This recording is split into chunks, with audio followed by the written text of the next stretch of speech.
Bellator 215, and look at that. Now you can see us. We're getting ready for it. Bellator 216 tomorrow night, and we also have UFC on ESPN, the very first card, coming up on Sunday. A fun-filled week of MMA, and, we've got you covered. So, without further ado, let's get into it.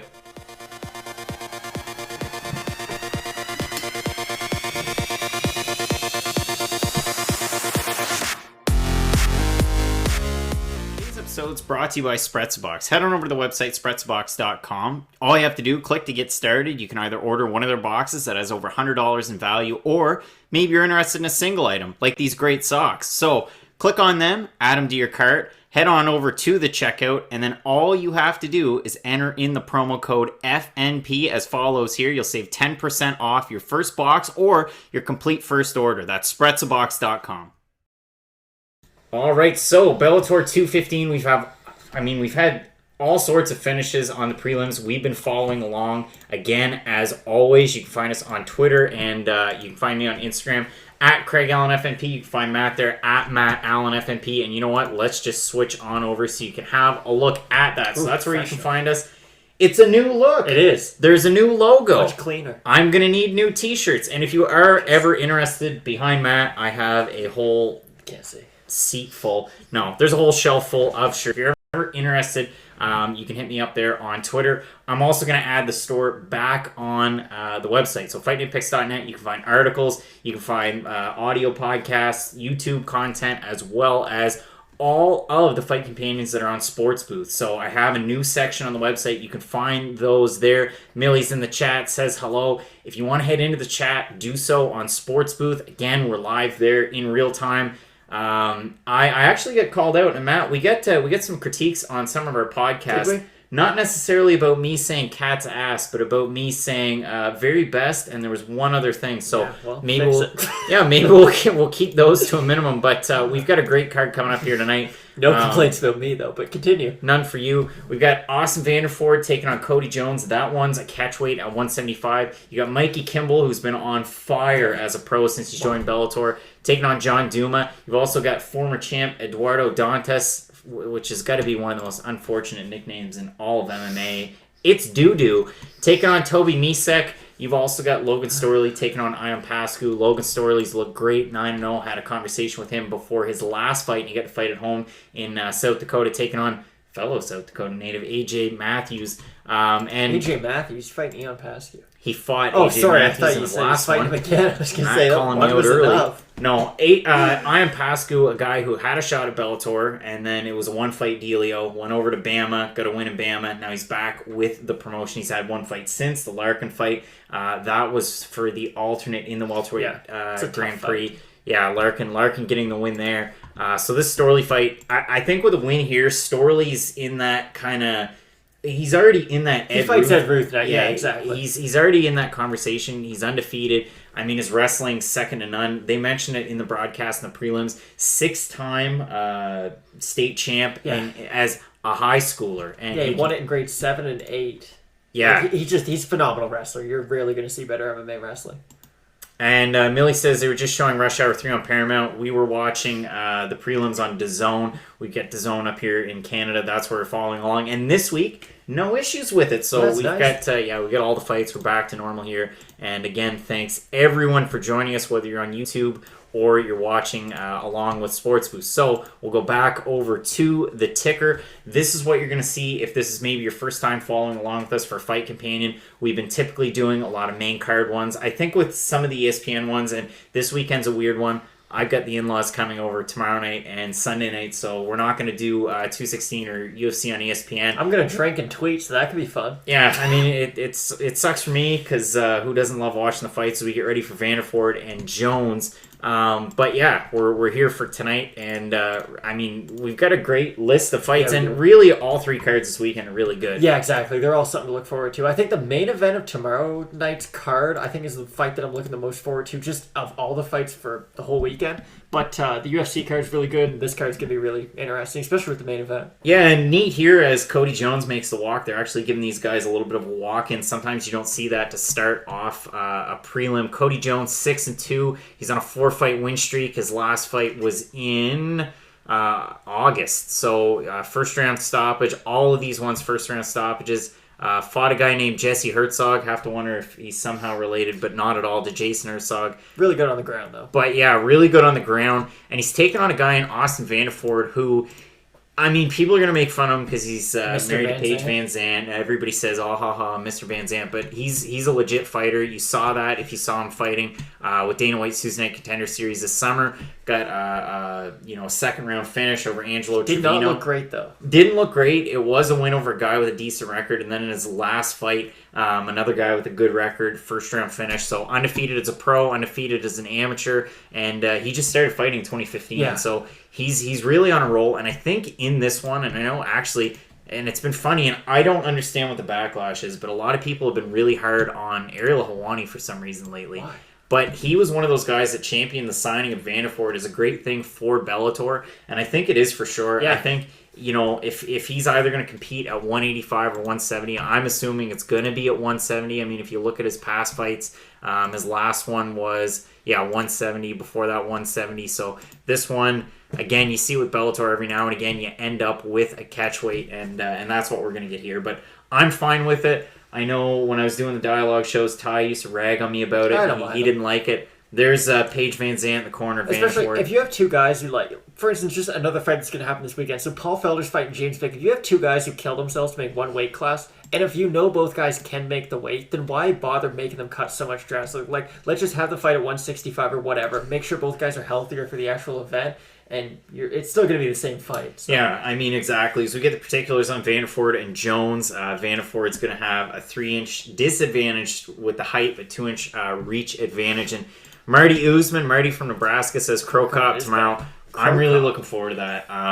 And we're going to go through our picks. Let's make them really quick before we get into this. So I've got Vanderford, Kimball, I've got Dantas, I've got Storley, and I've got Haratonov in the main event, actually. I have everyone except for, I think Mitrion's going to knock out Karatanov. I just think Mitrion's so much faster on the feet. And Karatanov did well against Roy Nelson, because Roy Nelson on the feet, he's good, but he's really only got one punch to look out for. And I just think Mitrion, his footwork's really good for being as big as he is. I think he's going to be able to catch. I mean, Haratonov had those suspect knees at one point, but still, if you look at the fight that Mitrion had against Nelson, it was dog crap. It wasn't good, but he fought him smart. I had Nelson winning the fight. No, he definitely didn't. Well, there was no argument for that. It was a draw, if anything, for Nelson. But, no, I think Mitrion's not good on the ground, but Karatanov's probably not going to take him down. And even if he does, I don't think he's a good enough wrestler to get him down in the first place. But yeah, I think Mitrion's going to win by TKO round 2. All right, so getting into it, who do you guys have for Duma and Kimball? I'd get Kimball. I mean, he was, 1-2 as an amateur? 2-0 as a pro, 2 really quick first-round finishes he's had. As Todd Anderson is our referee in this one, I'll get the timer set for Vanderford and Jones. He's like a 7-1 favorite too, is he not? Vanderford hopping right in. I do like the shorts on Jones. Those look like Engage ID shorts, and we've seen them sponsor a lot of big-name fighters. Israel Adesanya, Dan Hooker among them, as we get ready for the start of round number 1. So here's a fun little fact about Austin Vanderford. I know in his fight before he went to Dana White Tuesday Night Contenders, the actual organization that he was with, they did day of weigh-ins to see how much they rehydrated to. Austin Vanderford rehydrates up to 190, so he's definitely going to have the size advantage over most guys at 170. Yeah, he's a really big guy, and you make fun of me for it quite a bit, but for UFC Moncton, that was the fighter that they brought in. Not him, but they bring in fighters. You see it all the time. Your Chris Weidmans, your Forrest Griffins. You see them bring people into UFC fights. Demetrius Johnson, they used to. And a big strike from Jones there. Jones looked like he landed a nice right.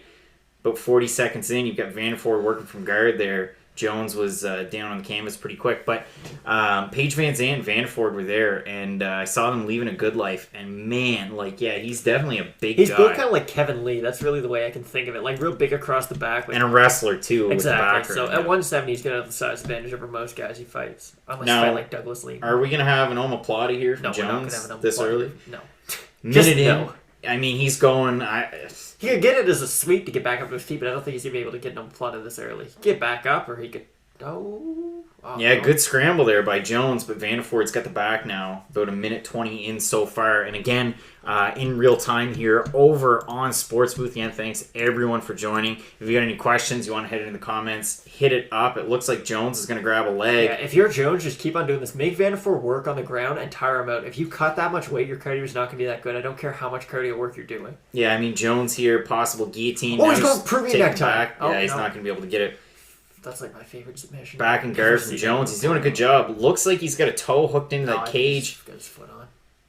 Todd's fine with it. But yeah, if you're Jones, just keep on doing this. Make Vanderford work on the ground. You might lose this round. You might lose the next one too. But just keep on working.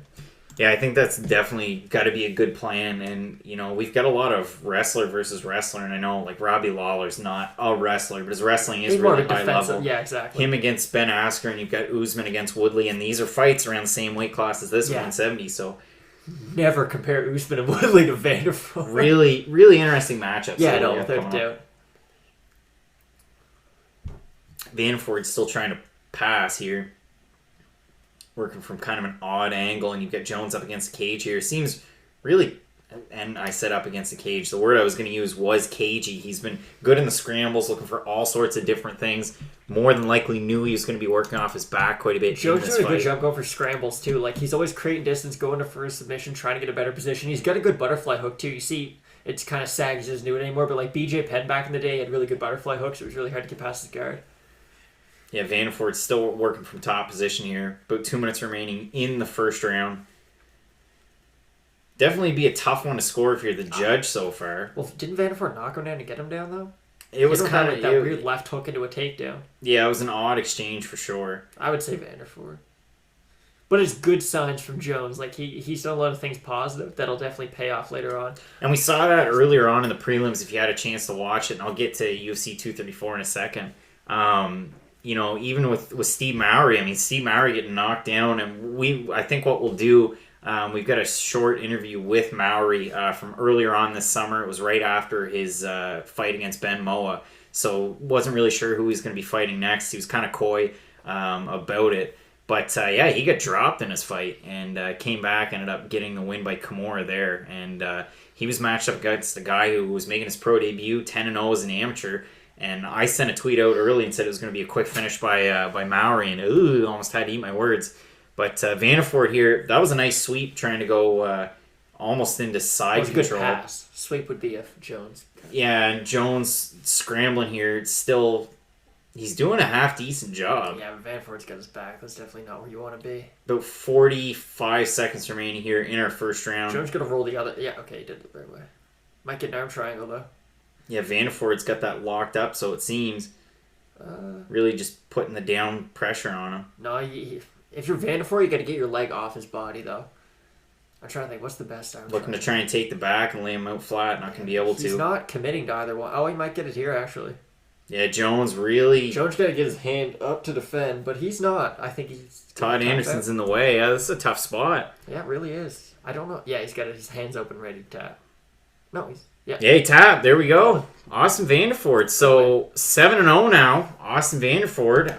I mean, now this is an easy one, and hindsight's always 20/20. So Vanderford got the win on Contender Series. It didn't wow everyone. He got dropped very bad in the first round. He did, and he came back and he won the fight. So, he gets another fight under his belt. Was this a guy that maybe a development deal could have been something smart had he wanted to take it? I think he handed development deals a little too much. I think development deals are only for the guys like MVP. Like, you have to have real confidence in this guy's future if you're going to hand them out a development deal. Because if not, it kind of delegitimizes your kind of program. Even some of them, I'm sure you could do it in a way where it's almost behind closed doors. Like, even with the Greg Hardy, I mean, I know they kind of publicize it a little bit, but I'm sure there's some fighters that they say, hey... But is Austin Vanderford really, do you think he's going to be champ one day? I don't know. I mean, maybe in Bellator he could make some moves at 170. I think he'd be, he could end up being a 15-10 guy. Yes, but in Bellator, a 15-10 guy is not going to be a top 15 guy in the UFC. No. You would put a development deal on. Because if you do a development deal, they only do that for like high level. They didn't even do that for Aaron Pico. They passed on him. Yeah, I mean, and that's one thing that you will see from Bellator. They'll give those pro debuts to some of those guys that don't have a lot of experience, where you see a Pico and, rag on him that he's 4-2. AJ McKee, though. Just any of these really... If if you're a very skilled guy who doesn't have a professional fight yet, a lot of them go to Bellator because Bellator can afford. And if you look at the prelims, it kind of helps my argument. They can afford to have guys who are 1-2 or 1-2, 0-0. Like the record doesn't really matter in Bellator, so they can help these guys just get better and better. Like with AJ McKee, AJ Matthews. Sorry, it was just we're going to start you off. All of his fights have been in Bellator, have they not? Yeah, Okay. MVP. Yeah. Well, no, AJ Matthews. AJ Matthews, yeah. Oh, exactly. So Bellator. you start him out with lower level opponents, and then as he gets better, you help him improve by keep on giving him harder and harder opponents until you look at him now. I mean, he looks like the real deal. And there's a chance, and it's going to be weird because with Patricio Pitbull moving up and taking on Michael Chandler 155, it opens up 145, and there's talk that they're going to have another Grand Prix. 145 right now seems to be the division. I know, and again, it's just the online sentiment. You throw Pico into that mix, you throw McKee in, put them on different sides of the bracket. But, I mean, it's the most interesting division there, really, and it kind of sucks that Emmanuel Sanchez already has a fight coming up against Ashley Grimshaw because he'd be another guy that you would think maybe wait until that fight happens. Or you put him in the tournament, but you just have him fight as the last fight in the round robin, or not round robin, but in the quarterfinals because he's way too good to not have it in the tournament. I mean, Emmanuel Sanchez is really, really he's good at everything. Yeah, and all of a sudden with Sam Sicilia's last win over Campos too, I mean, he could be up there because the talk was the fight against Sanchez that they had that was supposed to be a title Sanchez eliminator. beat him pretty badly. He did, yeah, and it wasn't overly close. But the question was to back up UFC 234. So we did Bellator before UFC. Peeved that we lost the main event. We both watched the prelims. Matt went home.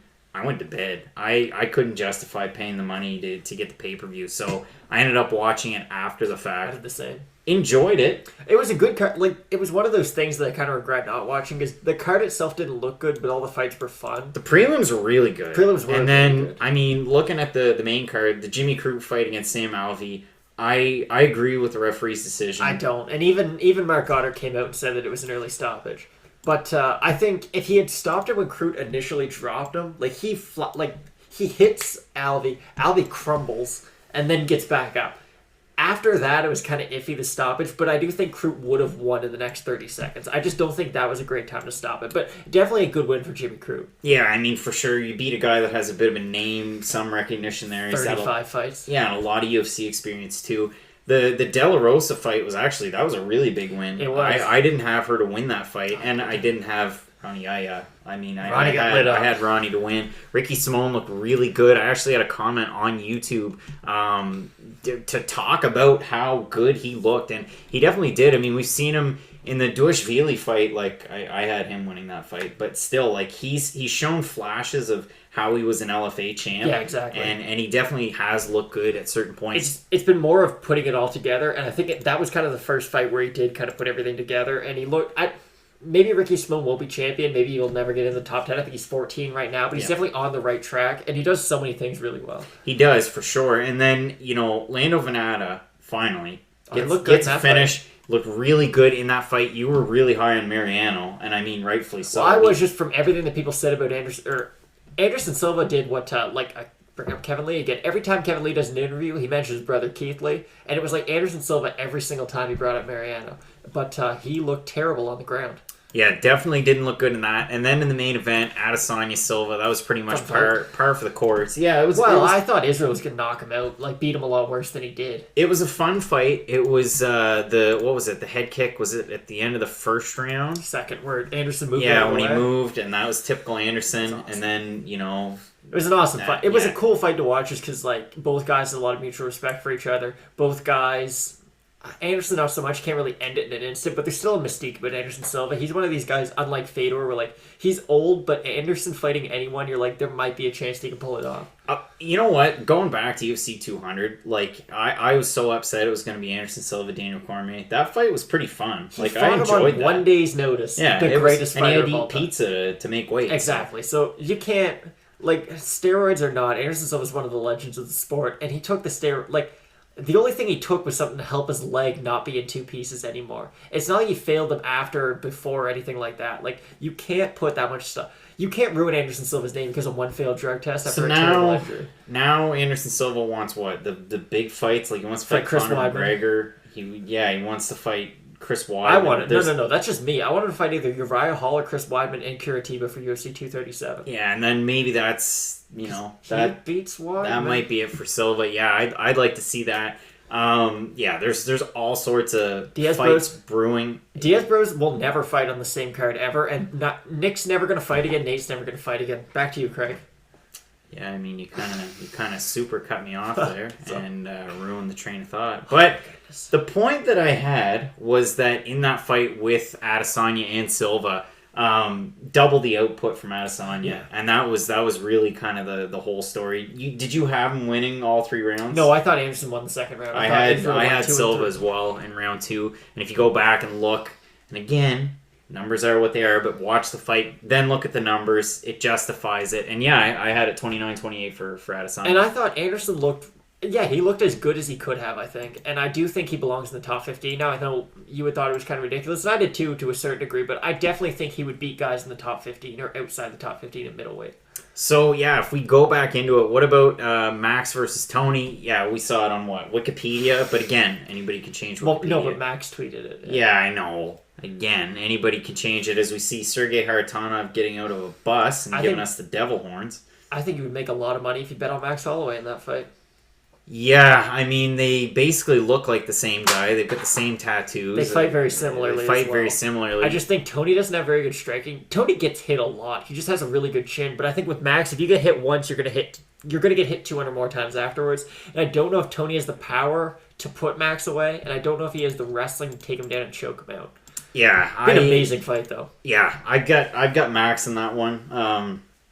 I think Tony right now is arguably the best lightweight in the world. I say it all the time, and I think he has the tools to beat anybody. He does. He's not specific in just one. His striking's damn wonky, and his ground game's so good. His clinch work's really good too. Yeah, he eats a shot. Like if you even the Pettis fight, he eats a ton of shots. Exactly. Lando Venata. And if Anthony Pettis can put you down, Max Holloway can put you away. And yeah. If you notice in the Anthony Pettis, in any of his fights, Tony throws these like big looping shots that have a lot of power on them, but they're looping and they're not that fast. So unless he gets you up against the cage, in open space, Tony doesn't do very good work standing up. I'm not breaking any news. That's just the truth. If he gets guys cornered and if he can kind of make it a bit of a brawl, he does really well. But Max is never there. His footwork's so good. You're never going to get him up against the cage like you did Pettis. And Pettis is very kick heavy.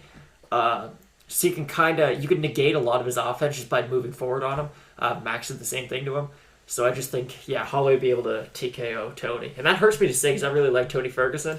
But I think it would be hard to pick against Max no matter who he fights. It's kind of funny with Tony Ferguson, too, because he's at the top of the mountain. It's so dense. It's almost like a guy like a Sunsao. When's he going to get the shot? When's he going to get the shot? And then that's kind of where Tony is. But Tony's way more flashy and has finishing ability. The only problem with Tony, though, is he just turned 36. When is it going to start to slow down? Yeah. We saw him get caught in the Pettis fight, and I don't think that's indicative of him slowing down by any means. It's just Anthony Pettis at this point in his career. I know he beat Michael Chiesa pretty much like right before he fought Tony, but Michael Chiesa is not really. I know he's in the top 15. He's a good fighter, but I don't really consider Chiesa, world class. I guess world class, but you know what I mean. He's definitely not the cream of the I think crop. at 165 he could have some fun matchups, but at 155 he can't make it, and at 170 he's too small. Like he's just too thin. That's the thing.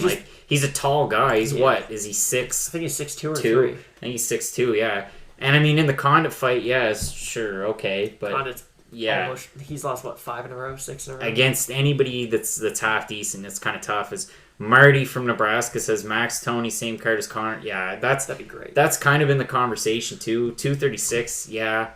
Did they announce where 236 is going to be at? I don't think they have. I think it's up in the air. But even some of the cards after that they have. Do it in Hawaii. Weird. Hawaii's weird. But if you have Conor McGregor, Max Holloway, Tony Ferguson, and Cowboy all in the same card, you could sell out any venue in the world.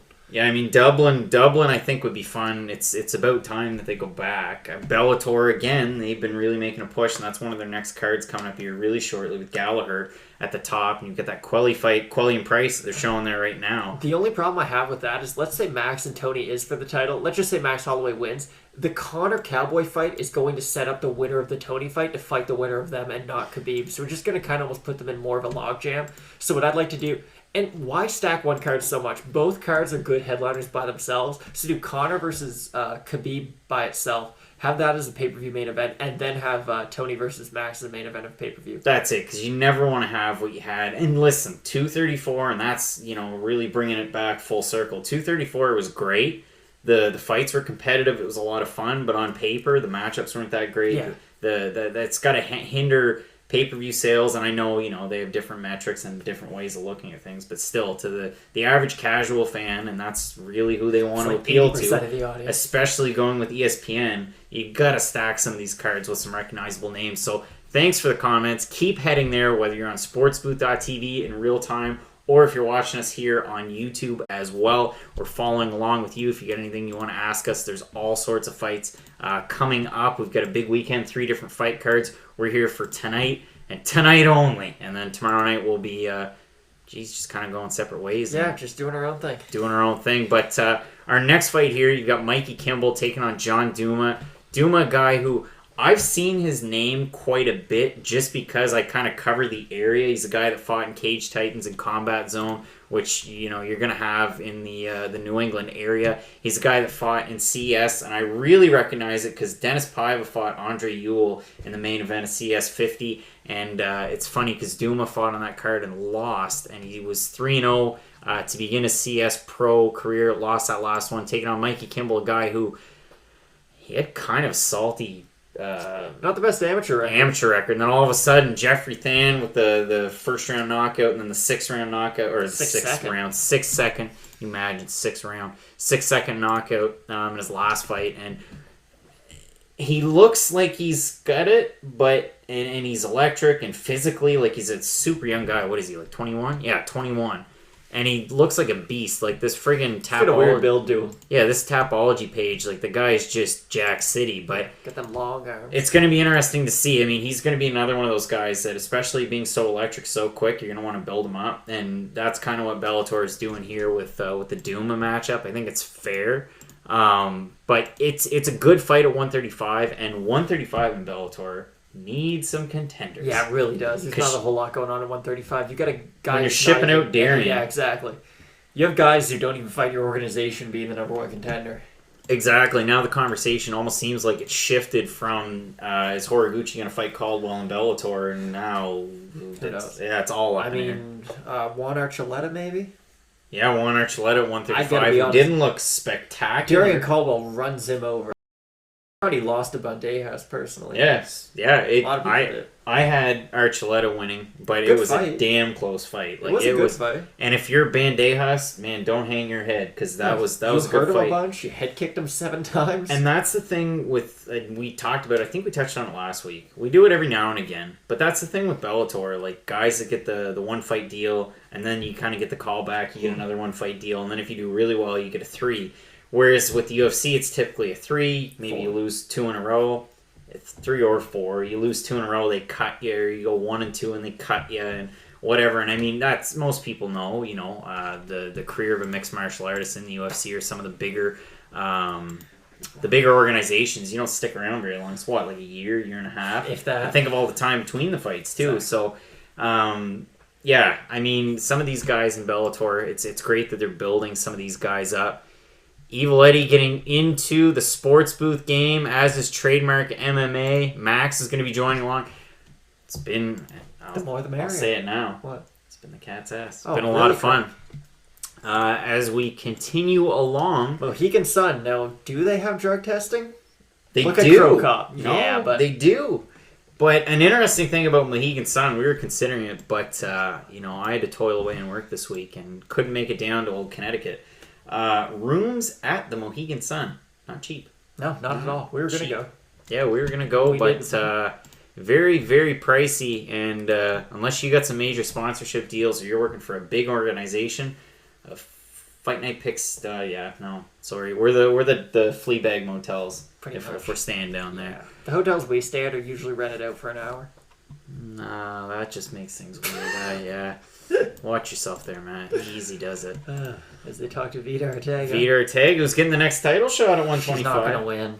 I'll tell you one thing that's neat, Matt, and this is kind of an aside, but if we look at the prelims from tonight, let's go down through them, because we already talked about the fun one with Steve Mowry taking on Darian Abbey, and man, That was a banger. Abby came out of the gate. You had mentioned it too. The leg kick was looking good. He was kind of pushing forward, throwing the go the right jump straight, kick. left hook, and then right leg kick. And it was But he working always well. pushed, and I said, like, kind of reminiscent. Derek Lewis, you'll see him throwing the leg kicks. He'll throw in a high kick. Yeah, but Derek Lewis isn't. He's not overly leg kick heavy. Like, he looked like he throws leg kicks really well. Like, that's almost one of his specialties. What is the Mohegan Sun? Yep. Yes, that's exactly what it is. So I don't know if you've seen Mirko Krokop lately, but they did drug tests on him, and he passed them all with flying colors. So I'll let you judge.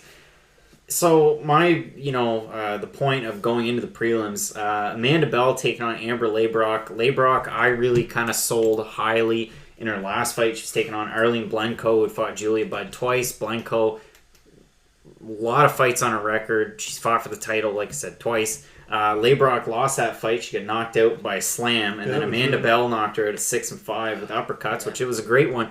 But Lindsey Van Zant getting a finish over Tabitha Watkins. And that one at 105. And I wonder, is 105 maybe something they're going to try and tap into? Because it's not a big North American market. No, it's not. Huge in Asia. One championship. Some of the smaller organizations, you will see atomweight fights. You see it in Invicta too. But I'd like to see it.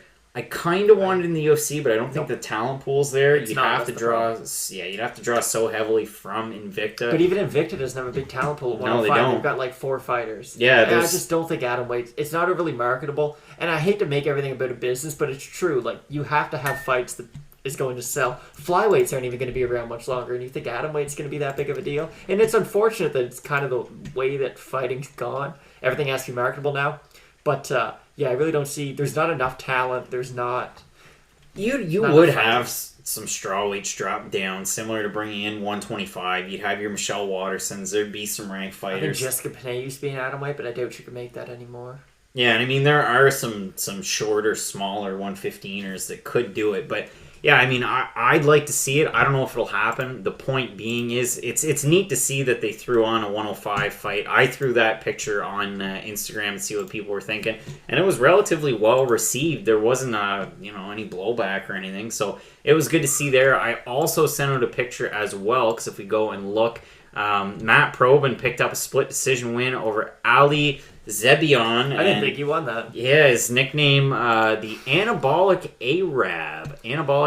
And yeah, I had Zebion winning that fight. Matt Probin he trains at a Young's MMA in Bangor, Maine. Fought on NEF 36 back in November. Well, not a tough fight to watch, and you can find it on YouTube. If you go back and watch Matt's fight against, who was it? I think it was Lionel Young. I know his name was Young. A guy had a salty record of like 7-15. I will admit that. But like knee to the body, Young collapsed, and then that was pretty much the end of the fight. And I was sitting there, and I got a couple good snaps of it. But really interesting stuff there. And I was surprised that Probin won the fight because he was out wrestled heavily. Like, he wasn't even throwing anything on the feet because he was worried about getting taken down for most of the fight. I didn't even have him winning any of the rounds. No, it was not a fun fight to watch. I had a 2018 after 2. And then in the third round, I didn't send out a tweet because I had it scored for I thought it was pretty one-sided. Mr. Anabolic. Yeah. Even Big John McCarthy called him out. Let's not have Anabolic as your nickname in MMA. You know what? That's interesting. I'm going to have to do my research, and I'll remember that for the next fight companion. But you can say anabolic without using it towards steroids. Yeah, but still, that's what everyone thinks of. Like, it's got a negative connotation with it. Oh, yeah. 100%. Anabolic Arab. We got a little bit of buffering going on here at DAZN. That's stupid. Other than that, it's been pretty good. It's good. Up here, you get football, MLB Network, rugby, cricket. Every now and again, I can get into cricket. I can't. I can barely watch hockey. You think cricket's getting me up and excited? Mikey Kimball walking in here, all muscled up. Yeah, again, Mikey Kimball might be one of these fighters who only fights the Mohegan Sun, kind of like Bobby Lashley. Has spent 1 minute and 9 seconds in the cage, 2 fights as a pro. Again, as an amateur, wasn't really the greatest of records. He went 4-4 as an amateur between 2015 and 2017. And he's one of those guys where fought with Ammo Fight League. You actually see some half-decent fighters coming out of there, which is good to see. And, Marty, going there. What? Now, it all depends on what you're talking about cornhole, Marty, because that could have all sorts of different Marty, you meanings. could be into some weird stuff for all we know. Yeah, but getting ready for Mikey Kimball and John Duma. Again, Duma, a guy who fought with CES for quite a bit, only 22 years old. Looks like he could be 42, he could be 52, but he is 22. Taking on Kimball, who's 21. I'm 24. Duma looks older than me. Kimball does look younger than me. He has a very young face. Yeah, he does. Super reach advantage. 7.5-inch reach advantage. Duma 2 inches looks of height. like he wore a trench coat in high school, and he may have sold drugs. He That's might what Duma have. looks like. Duma again, 3-1. That one loss in his last fight. Our boy Michael C. Williams. Getting ready for this one at Bantamweight, DAZN doing the old... So what does Robin Black do for DAZN exactly? I don't know. It's a good question because he's a guy, like, he's been working with Brave. Yeah. And he's always wanted to call up the UFC. He's getting the call with DAZN. He has done work with DAZN before. We've seen him do... He did that interview there with Chael Sonnen. Interview with Chael Sonnen. He's done some of those things. I'm sure that's what they're doing. And it's kind of like Andy Nesbitt that's been on the show quite a few times that worked for Bellator. I'm not sure if Andy's still with them. They switched Yves Leving's name to actually say Yves Leving. It was Yves Leving for one of the fights. But with Andy, they were going to have a show called, what was it? Andy's World. Between Rounds, basically, or kind of that gist. And they were going to have a show. And then they just kind of didn't really do it as we get ready for Kimball and Duma. And again, 1 and 9 seconds combined for Kimball in his first 2 fights. So you might not want to blink in this one. Get the toothpicks out for the eyes. Because, personally, I'm not a massive Robin Black fan. I mean, I'm glad that he's, got a big gig. But I'm curious as to what his position is. I'd like to see, because, I mean, there's nothing worse than somebody that doesn't have a lot of enthusiasm for the game. And Stephen A. Smith? No, he doesn't. Well, with MMA, he doesn't really care. He doesn't need to know. You got Kimball in the center of the cage thus far. Duma kind of backing up. Kimball with... Moving on. Really weird stances. Weird shoulder things. He's kind of standing low. He definitely looks a lot bigger than Duma. He does. He's real long. He got long arms on him. Yeah, I mean, 7.5-inch reach advantage will do that for you. Reach across the cage. Even weird kicks, like he just did a straight kick to the shin of Duma, which is... He's an awkward guy. Yeah, not going to really do a whole lot. Duma throwing a right hand that doesn't seem to land. He leaves his head very high, though. His chin's like this. Yeah, I mean, that's a guy with a 4-4 amateur record. Exactly, that'll do it. I just mean he does a lot of things defensively that are somewhat worrisome. Yeah, switching stances here from Kimball. He's still pushing the pace. I think it was Luke Thomas brought this up. It's a really good point that everyone in modern MMA seems to want to switch stances, but it's not good for everybody. It doesn't fit everyone's style. I think it was when Kevin Lee fought Ally Quinta. Kevin Lee switched stances a bunch, and in Southpaw he just kept on getting hit because Southpaw defensively is not all that good. Ooh, spinning wheel kick that misses for Kimball, and Duma timed that perfectly. He's going for the takedown. That was a really nice move by Duma right there. It was. Yeah, it was interesting because I don't always watch the Monday Morning Analyst. I watched it for that one where he really did good. talk about it, and I actually did enjoy that one quite a bit. As Kimball ends up on top in this. Because with some guys, like, again, they might even be fighting. If like Tony and Max, they switch stances, and you can't tell the difference between them, Southpaw and Orthodox. Like, they do everything the same from both sides. But with some guys, there's a really big gap defensively, one side that they don't have on the other, just because they're not that used to it yet. Exactly. Duma gets back up to the feet. Kimball's ground game, I'm going to straight up assume there. Didn't look all that great working from full guard. He gets a takedown here. Nice slam. Working from side control. Hand fighting. He's looking like he's trying to go into the crucifix. He does not know what he's doing. Right back into full guard. He's just throwing as hard as he can. Yeah, old Mikey Kimball, 21-year-old. Now he's in a really precarious position here. I think he's now making an armbar from Duma. Yes. Oh! I didn't like that one bit. Ref, get in there, Eve. No, he's good. He's holding the choke, Craig. Oh my goodness. He made him tap. That was cool. Whoa! Heyo. John Duma. Duma. Wow. Is he 50? I don't know, but he did just win a fight. Man, that was cool. A, kind of ruined the hype train. B, showed that he has tremendous dexterity in his neck. Yeah. John Duma slammed on the back of his head. Yeah. All clear from Yves Leving. And Yeah, you were calling him to stop the fight. yeah, and an armbar that he was looking for earlier, and he gets it. The old triangle armbar, that was cool. What a finish from John Duma. That's real neat. Look at this. I don't know if I want to see that slam again, if I'm being completely honest. Yeah, so for Mikey Kimball, Mikey's fighting Aaron Pico next. Yeah, it'd be interesting because, we have seen 135ers move up to 145 to fight Pico, just like Leandro Higo. Exactly. So we got the slam. But, he was bent so far down. And he held on to that armbar the whole time, getting him to tap. I wonder if he... I know he tried to hook the leg. He did? Oh, man. Still, he fell right on the back of his head. Yeah, I wonder if Kimball hurt himself in that. Oh, he good, though. Then he went for the armbar off the triangle, and he got it. Let's see. Yeah, Triangle he just pulled tight, yeah. A lot of pressure on the shoulder there. Well, damn. Look at that. John Duma, so you lose a fight. You start your pro career 3 fights in a row, you lose one, and now look at that. Anything is possible. So I wonder, does he get another one fighter? Does he ask for a bunch of money? I don't know. Got the Hayabusa. Yes, sir, John Duma. Huh. Well, good for him.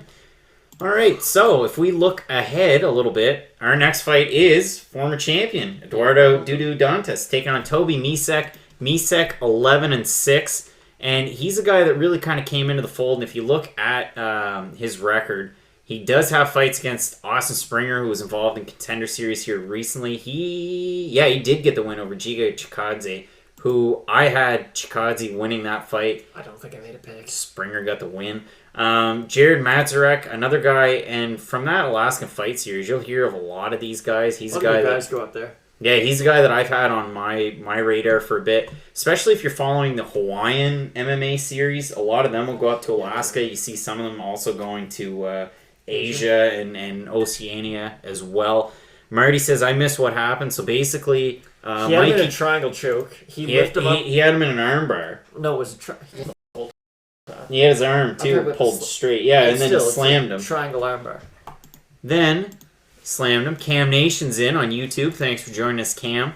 And Kimball slammed Duma. Duma held the submission. Duma got the submission. It was wild, though. Like, the way it was like... who did Rampage knock out when Ricardo Arona. So Ricardo Arona once had Rampage in a triangle. Rampage just picked him up, slammed him, and knocked him out. It was the same thing. He had him in a triangle. He lifted him.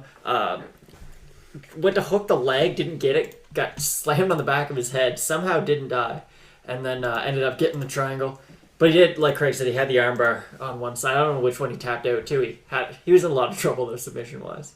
Yeah, definitely in a lot of trouble there. And a great finish for Duma. His first win in the Bellator cage. Now he can start a win streak, and it's a pretty good notch in your belt if you're able to get a win over a guy like Kimball, who had a lot of hype coming into this one.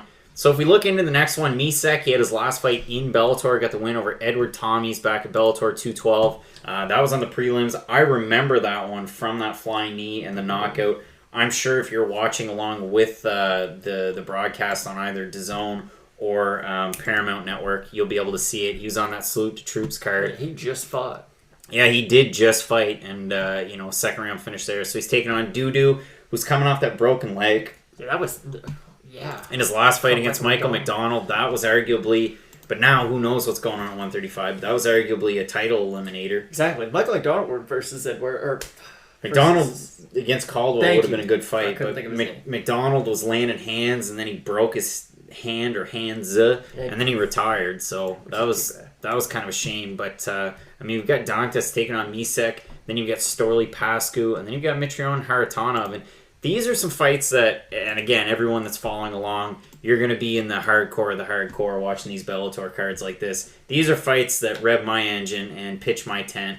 And I'm an awfully big fan of watching Sergey Haratonov fight. And if you go back and you look at just his body of work and his whole career, like, this is a guy that has even fights. Body, like, he went from being skinny to looking like he ate old Sergey Haratonov. Yeah, like, let's go way back. So second loss of his career in 2004 against Antonio Rodrigo Nogueira. He did like KGB torture on that man. Beat Pedro Hizzo, and that was back when Pedro Hizzo was good. Beat Fabricio Verdum in 2005. Losses to Overeem, Creepy Emelianenko, another one over Overeem. lost to Jeff Munson. Which is a tough loss. A win over Arlovsky in 2011. Barnett, like, he's fought the best of the best. He did. If you look at that 1-0 contest against Anton Viazhigin, incredibly suspect, and it wasn't overturned by the commission. It was overturned by the fighting organization, which was very, very sketchy. And I paid for the pay-per-view. I covered the pay-per-view on Twitter with M1, and that was before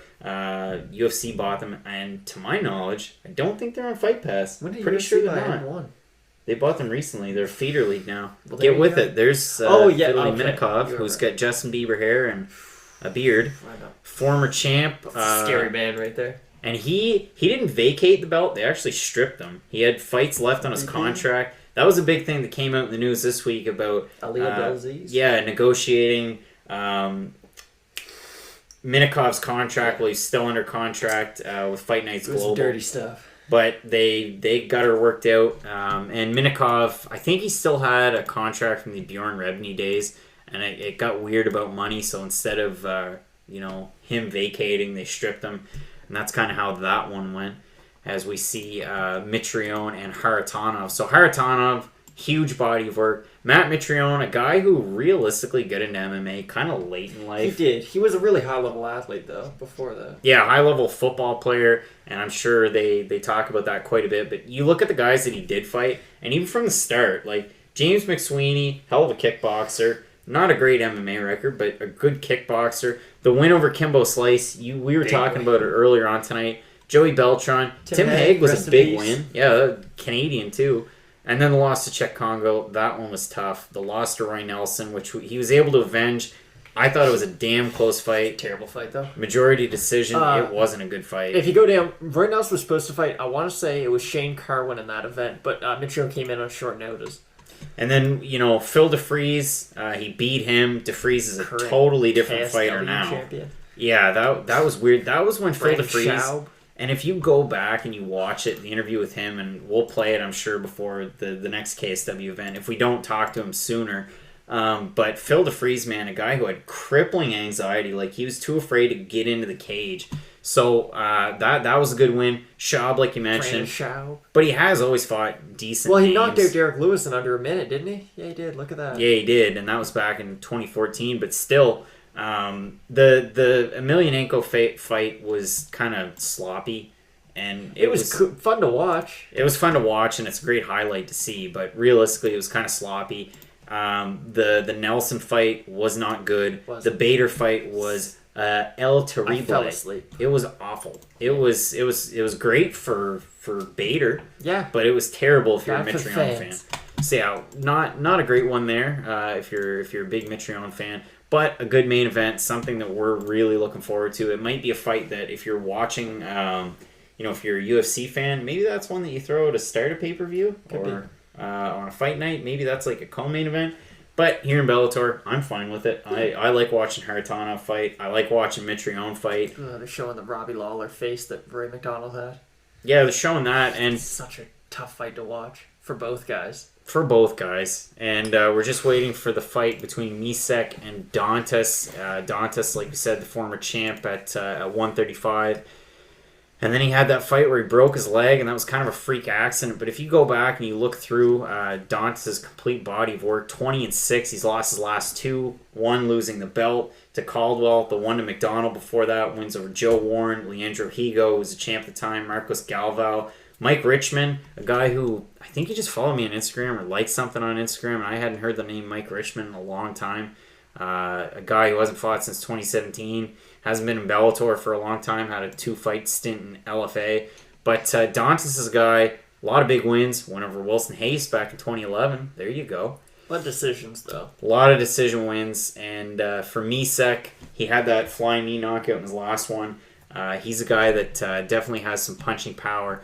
And a guy who has some punching power and actually got a win by Kimura, and why don't we hear from him as we wait for our next fight, is Steve Maurer. He got the win tonight. We spoke with him after his last win over Ben Moa, won that one by Americana, and got the win tonight. But here's a conversation from earlier on this summer. It's time for Fight Night Picks with your host, Craig Allen. Steve, thanks so much for coming on. I mean, how have you been making out so far? I mean, so far so good. I mean, just staying busy in the gym, ready to get back at it as soon as I can. So, I mean, undefeated as an amateur. You had a great run, obviously, in Titan FC, 4-0, all finishes. How'd you end up signing with Bellator? Um, my management has a real close relationship with the matchmakers over there, so I guess somebody reached out to somebody, they brought it to me, and I said, yeah, let's do it. So debut back at Bellator 205. You're taking on Ben Moa. If fans go back, watch that fight.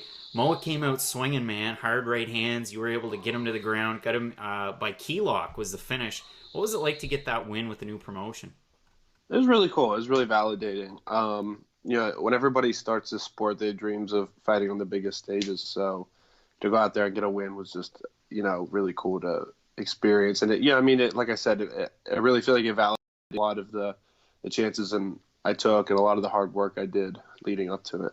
So when I reached out to you, basically when I spoke with Volkan Oezdemir about a month before his fight with Anthony Smith and then during fight week, he had nothing but great things to say about yourself, as well as Linton Vassell, too, one of your training partners. So for you, I mean, what's it been like being able to have these great training partners in some of the upper weight classes at Hard Knocks 365? It's been instrumental. Yes, I had said something after the fight, and I didn't mean any disrespect to Ben, but I had said that the training that I get from the Vulcans, the Lintons, and then a lot of the other guys, the Matt Mitriones, the Stefan Struves, the Victor Pestas, the training I get from them really, I feel like props up my performances. So, I don't have enough good things to say about Volkan either. Volkan's one of the best in the world, without a doubt. I mean, off fight obviously didn't go his way, but he looks like he's enjoying his time back home in Switzerland. I think he mentioned on Instagram knee surgery. For you with Hard Knocks 365, I mean, how did you end up with that gym in the first place? Well, I joined the Black Zillions in, I'm trying to think. I think I put pen to paper with the Black Zillions in early 2016.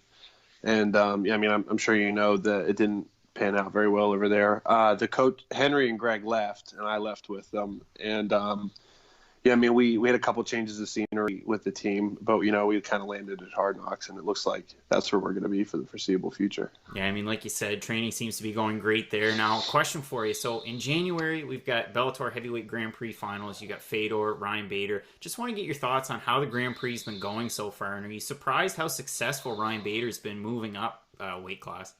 Yeah, Ryan Bader's been kicking some serious ass. You can't take anything away from Ryan Bader.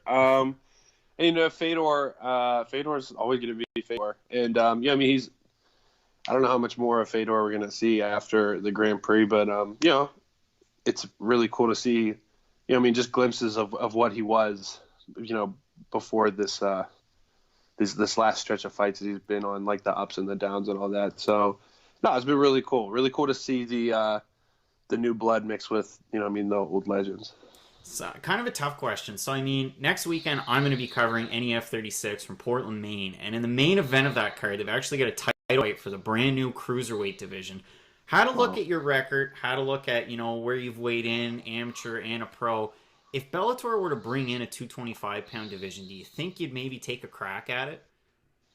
That would definitely be something to think about. And that's something I thought about a lot in the past, too. I've never been like a cut to make 65 heavyweight. I don't know if I ever will be, but I have been getting bigger. So, it'd be really interesting to see what would happen if something like that came up. And I certainly would keep my eyes on it if it started to materialize. Yeah, I mean, even with the UFC in the last couple of days, getting rid of possibly the featherweight division, maybe 165, we've seen maybe 225. I think it'd be cool to see some more fighters kind of move into some of those divisions. Now, finally for you, we've got another big heavyweight fight coming up closer to the end of the year. You've got Frank Mir and Javi Ayala. I had the chance to talk with Javi a couple weeks ago, but there's still 6 Bellator cards before that January fight with the end of the heavy Grand Prix. When's the next time we're going to see Steve Mowry back in the cage? We only just started beginning talks of it, and I can't say anything specific yet, but we can hope for soon, I'm sure. So hoping before the end of the year? We'll see. Okay, sounds good, man. Well, thanks so much for coming on. Hopefully we can see you back in the cage soon, and maybe before that fight we can have a chat again. For the fans, where can they find you on social media? And if you've got any shout-outs for teams, friends, families, let us know. Yeah, my fans can find me at Tall Steve MMA on Twitter. They can find me on Instagram as Tall Steve Fights People. Shout out to my coaches, shout out to my teammates. Um, all glory goes to God, of course, always. I'd like to thank all my sponsors, especially Thrasher Hemp Shoes. Made sure to throw the shirt on before we got on here. Without my sponsors and teammates and friends and all that, none of this would be possible. So my gratitude, as always, goes out to them. Let's hope to see me back in the cage soon. Awesome, man. Sounds good. Thanks so much. Thank you. That's the worst coffee I've ever drank. Back to you guys. All right, Matt says that's the worst coffee I've ever drank. I mean, Craig hey, doesn't own sugar or milk, so there you go. Hey, bitch. it's it's all dark roast, and I like dark roast coffee. And you know what? We got Fight Night Picks coffee mugs. We got Fight Night Picks shirts. I think this is H&M before they closed all of their Canadian stores. I just closed the one in town. But the one interesting thing, and we brought it up, we got the new, where are we? We got the new logo there. I'm going to make up some hats. I wear them sometimes on the show. I'm a big baseball cap guy if I'm not doing up the do. So if anybody's interested in a Fight Night Picks or buying a Fight Night Picks hat, I'll have them available. Just let me know. If you're interested, I'm going to try and get pricing, and I'm going to set the store back up on the website. So if you're in the States, if you're international, you can order from there. I will ship internationally, and all the prices are going to be in Canadian dollars. So if you're in the States, reminder, you're going to be saving about 25% on the exchange. So it's not that bad there as we wait for Misek taking on Dantas. And what can we talk about in the meantime? Yeah, I mean, that was a 6-ish minute interview and did not fill the old timey time. But do you want to go through the UFC card and make our picks for that? Or you know what? Yeah, let's go through tomorrow's Bellator main card. We'll make our picks. If you want to head into the comments, let us know. See if we still have time, I guess. Yeah, let us know what you're thinking tomorrow. Boy. Yeah, we're on DAZN, so we get another interview with Steve Mowry. And you know what? Like I said this to Matt off air, and I'm not just saying this, but he was one of the nicest guys I've ever interviewed. We had a 25-minute, half-hour conversation after the interview was over about just MMA in general. Kind of wish we kept it for the show, because that guy, he watches a ton of MMA, and on Hard Knocks, I talked about it, Volkan, Logan Storley, Michael Chandler, Michael Johnson, there's so many high-level, big-name fighters from there that he gets to train with, and even the bigger guys An Sung La from One Championship, the double champ there. We had a good conversation about him. But moving forward, Bellator 216 tomorrow night. So we've got, and they've just added this, Colby Fletcher, Valerie Lareda. There's odds on that. Lareda's going to win that fight. Either, but yeah, I'll say Lareda's a big deal. Yaroslav Amosov, undefeated. He beat Gerald Harrison's last fight. Eric Silva, who, since leaving the UFC, actually looked pretty good at LFA. He's the most inconsistent fighter in the history of ever. I will say this about Eric Silva. If you watched any of his LFA fights, in his last one, he won it. He got dropped in his first one, but won by submission, I know. And I think he got dropped in his last one, too. And he's chinny. Amosov looks good. I know there's an article, and this is a big shout-out. Keith Schillian from Fansided and Loudmouth MMA. Keith wrote an article. I ragged on him about it, and I know Keith well. I think the title was Eric Silva wants to end Yaroslav Amosov's undefeated streak. Anybody that's fought Yaroslav Amosov has wanted to end his undefeated streak, and that was a very catty comment. Keith knows that I meant it in good fun, and I thought it was funny. That's a wild story, Craig. Any more like that? Oh man, I'm a rebel. Anyway, I'm taking Amosov in that fight. He's a 3-1 favorite in that. You've got him there. Amosov's very similar to Jordan Meehan, who beat Eric Silva pretty handily. So yeah, I think Amosov's gonna win. Yeah, and Amosov's a guy who's coming up from fucking tech crap from the Ukraine, and it's not a huge organization. A hotbed of MMA. There are some fighters from tech crap that you might recognize, but Amosov coming in, taking on Harris in Oklahoma. I was slam king all day. Harris was going to win that, and did not win it. Roy Nelson, Mirko Cro Cop. Cro Cop's the favorite. He was a much bigger favorite this morning than he is right now, though. He's 2-1 now. He looks good physically. Did he fight? Did he fight in Ryzen after he tore 5 ligaments? He did. I'm taking Roy Nelson to win. Roy Nelson's, they're going to talk about it on the broadcast tomorrow night. Overhand right, overhand right. He's wrestling heavy nowadays. No, overhand right. he's going back to that kung fu and wrestling base. He was always I don't think we're built. seeing a lot of kung fu from Roy nowadays. He was always billed as a kung fu Roy fighter. could barely get out of bed. But I'm taking Roy Nelson in that fight. Let me think.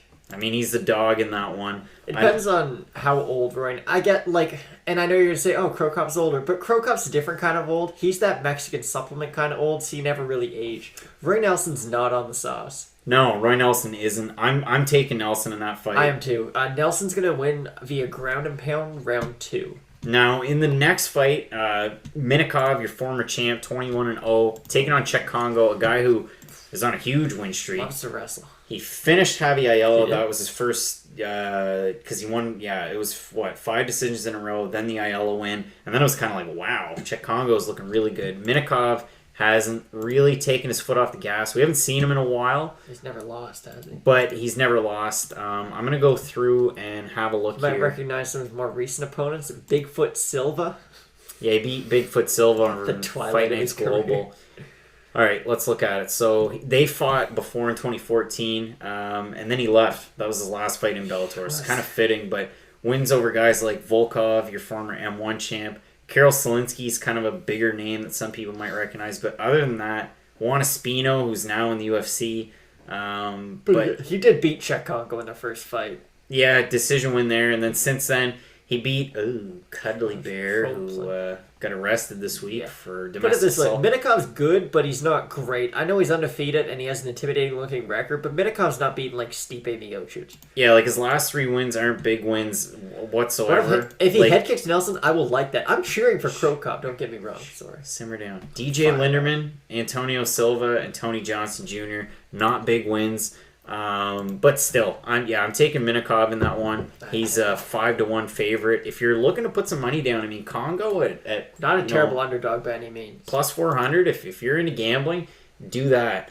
Marty says, "What if Crow Cop head kicks?" Exactly. Yeah, I don't like Roy Nelson very much, so I would like to see Crow Cop go out there and beat him, but I don't think he will, unfortunately. Now in the main event, here's a hot take, and listen, I mean, I think this is a fight. Honest to God, he's gonna light him up like Christmas tree. flip a coin. I think it could go either way. Paul Daly could go in there, Hook City, and throw a lot of leg, slow down MVP's movement, Almost like I texted you that this morning, but continue. or MVP goes full, Max Holloway or MVP and Doesn't just get spam, and it's just So fun to watch, though. yeah, it's just straights and jabs, and he works from distance. MVP, yeah. he's much more rangy than Paul. Paul Daly has power advantage. I don't think I'm breaking news. But if Daly hits him with a clean left or right hook, he's going to put him out. But MVP moves just so well. He's good at everything. And there's not going to be the threat of the takedown from Paul Daly. So I really think that MVP is going to be able to just kind of do what he wants to on the feet. And I think he's going to end up TKOing Paul Daly in the first round. Or second. Probably first. Yeah, I don't see Daly getting finished like that. It's kind of interesting too, because MVP, like I might have talked about it on the show before. One of MVP's early wins was over Ryan Sanders, a guy who's a big deal in Maine MMA. We see him all the time there, the Ryan Sanders, and he has fought some big names, Bellator in '93. But realistically, you look at the names that MVP's fought, like Nishan Burrell's a guy that, I mean, some people might recognize. Rudy Bears, 16-3. He hasn't really fought anybody. Like Cyborg Santos was 21-17. Yeah. Fernando Gonzalez, He's good. Yeah, go back and watch that fight, because I mean it was a split, but MVP won that fight, but it wasn't a good fight by any means. yeah, I mean there's a lot of people that think that Gonzalez won that fight, and then the David Rickles fight. Okay, that's a big one, but that was David Rickles' first fight at 170. He did look good, but Rickles He didn't get hit. Yeah, Rickles didn't look like the normal Rickles. I think David Rickles looked good. It's just you're fighting a guy. MVP is very similar to Israel Adesanya. If you stand on the feet with them, you're going to get hurt. It doesn't matter what you do. You shouldn't stand with them. And David Rickles is a really good fighter, but he's kind of wrestling heavy, but he's not a wrestler. So he's a good enough grappler. In his fight before that, he beat a really good wrestler in Adam Piccolotti. Exactly. And then after that, Guilherme Vasconcelos is a good wrestler too, and he beat him on the feet. So I'm just saying, David Rickles isn't a specialist. I think you need a specialist to beat MVP, and David Rickles isn't that guy. I think Paul Daly, I mean, size-wise, it's a better matchup than Rickles, because Rickles is a smaller guy, plus the power that Daly's going to have at 170. Well, Daly always fights at 170. Yeah, I know, but it's an actual guy at 170, not a blown-up guy. Like you said, it is very much a flip a coin and see who wins because both guys are very technical on the feet. They both have big power on the feet. Now we're seeing the McDonald finish. I mean, that hard friggin' I'm not right watching hand. that ankle. And now Doo breaking his leg. No, it was his... It's his ankle. Oh, no, it wasn't his ankle. yes, it is. Look at that. it was the bone and the ankle. There's a lot going on. I don't like that at all. Oh, that's tough to watch. Yeah, that's some tough stuff. But yeah, it's basically flip a coin and see who wins. This fight's about to begin. All right, and we're gonna be off about we're just a second off on there. You got Misek working from Southpaw, Dantas orthodox, and again Dantas a very decision heavy fighter. Misek, we saw him get the win at Bellator Salute the Troops card very recently. Flying knee and then the follow-up. Misek not doing a whole lot. Surprised. I mean, heavy on that front leg so far. Neither guy throwing leg kicks. I don't know what to tell you. Great analysis on Matt's part. I don't know what to tell you. We're 10 seconds into a fight. I can't really make an in-depth analysis yet. I don't know what to tell you. Well, Craig, it's not like Justin Gaethje's in there. He's not just going to spam leg kicks. Nice left there from Dantas. Yeah, each guy kind of feeling the other out. There we finally see a leg kick from The Misek. only problem is that if you throw the inside leg kick, the back power handle is going to be open for a straight. Again, Justin Gaethje, that's how Poirier caught him. He checked the leg and threw it left straight. Yeah, for Dantas, he definitely has to be heavy on his back foot because you don't want to break that ankle again. Oh, that's tough. And that's got to be a tough thing. I mean, coming back from that, Mentally. it feels like that fight was really, really recent, but Yes, it wasn't. I mean, that was the middle of the summer. Was it really? But Yeah. still, even to break your ankle, that seems like a year layoff type thing. That doesn't seem like a 6 month in your back. Yeah, You know what I mean? yeah. And I mean, it all depends on... Dantas For his own kind of fight. dropping Misek there. Krokop versus Fedor, I would love that. I'll watch that. Oh, yeah, one more. Who cares? Who Have you cares? seen the first two fights? Yeah. Cat's behind. That shit's wild. I mean, we're here every week doing Bellator Fight Companion, so yeah, we're what you'd call Bellator fans. Oh yeah, big fan. We like what they do, and yeah, I'd be Some fine of with it I that. don't like, but a lot of it I do. I've been pretty critical on Twitter, and hopefully it doesn't come back to bite me in the behind, but I've been critical about some of the bookings on some of the prelim cards, like Laredo. Laredo was, 2-0 as an amateur, and she's supposed to fight someone who was 0-12 as an amateur. Some of that stuff doesn't jive. Like Steve Mowry, 5-0 legit. And listen, we saw what happened in the fight tonight. As these two guys are clinching up against the cage halfway through the first round, you got veteran referee Kevin McDonald. Close to home, really. He's from Watertown, Mass. Is he? Didn't know that. Dantas getting the takedown. That was nice there. Yeah, Dantas looked good so far. Definitely winning this round. In half. Yeah, it'd be interesting to see. I mean, I feel like, and this is another one, a win for Dantas means a lot more than a win for Misek. Dantas probably gets him a title shot. Yeah, you'd think so. And there's been all sorts of different conversation about maybe what's next for Caldwell. I think the guy gets some time off, first of all. You got to give him some time off, especially lending him to, to Ryzen. I had As Craig swallows a ghost. implosion of a hiccup or something there. Dantas looking to pass from half into full.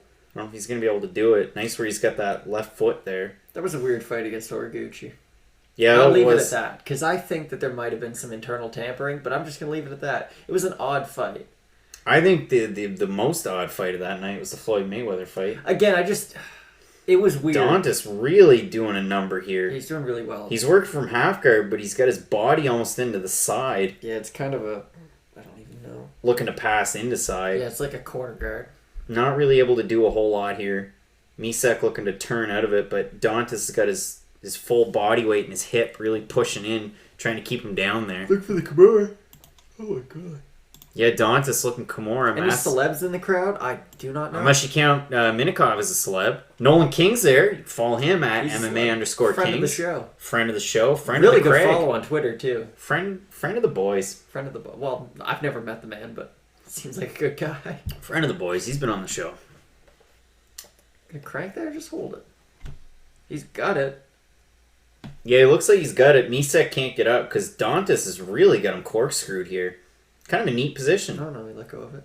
Now he's back into half, but really high up into it. Yeah, it is. And this is kind of what we're seeing right now is the difference between a former champ, and a guy who has a decent record. And a talented guy. Yeah, and a talented guy. Not to say that Eduardo Dantas, if you throw him into the UFC at 135, is going to be a champ. He's not beating Marlon tomorrow or anything, but... Yeah, he's going back for that Kimura, looking for the arm. About 12 seconds remaining in the first round. Yeah, I mean, if we're scoring this one, it's a 10-9 from Dantas. Great that he's not breaking any bones, I'll say that. Yeah, that's a positive. Listen, that's always a good way to start. Yeah. Don't break your ankle. Good to see also that he's not hesitant in his first fight back. Yeah, no, he's done well. We haven't seen anything like that. Like, I kind of joked about being, like, heavy on his back leg, but he wasn't. Once they finally started to exchange, we got something decent out of it there. I'm refreshing as DAZN decided to buffer a little bit. Soda has been great today. No, and I think we said it before. It's very good internet. We get gigabyte per second internet, so it's the purpose of having it is so we can do our Stuff shows and we can watch it, and we're running on a Mac, so we're only Your boy Michael Johnson again. yeah Michael Johnson Just and everywhere. the interesting part, and that was why I asked him this question. Mention it again, I swear. Like cornering fighters, and there's Logan Storley there getting ready for it, fighting at a Hard Knocks. Is it Michael Johnson fighting tonight? Yeah, Michael Johnson looks like if something broke out in the crowd, you might see Michael Johnson hop in and... He seems like the type of guy who would fight you at a bar. Even though you know he's Michael Johnson. No, he'd he'd be the type of guy, he would take it to the ground, he would choke you out, and then he'd go shh and kiss you on the cheek. That's more of a Damian Maya move. He'd close his eyes and just go shh. Alright, start of round number 2 between these guys. Kind of weird how they switched from backstage right back into the fight. Misek and Dantas. We've got Dantas 10-9 round 1. Yeah, without a doubt. The Geordie Shore last week. Yeah, hey, you know what? That's one way to sell a fight. I mean, it's something. I'll say Goodness, one other Chavez is thing, not a another fighter. pro Bellator thing. First of all, they posted these cards on Twitter and said, take them on your own, mark them up, and make your picks. I like how they're getting the fans I do involved. like that.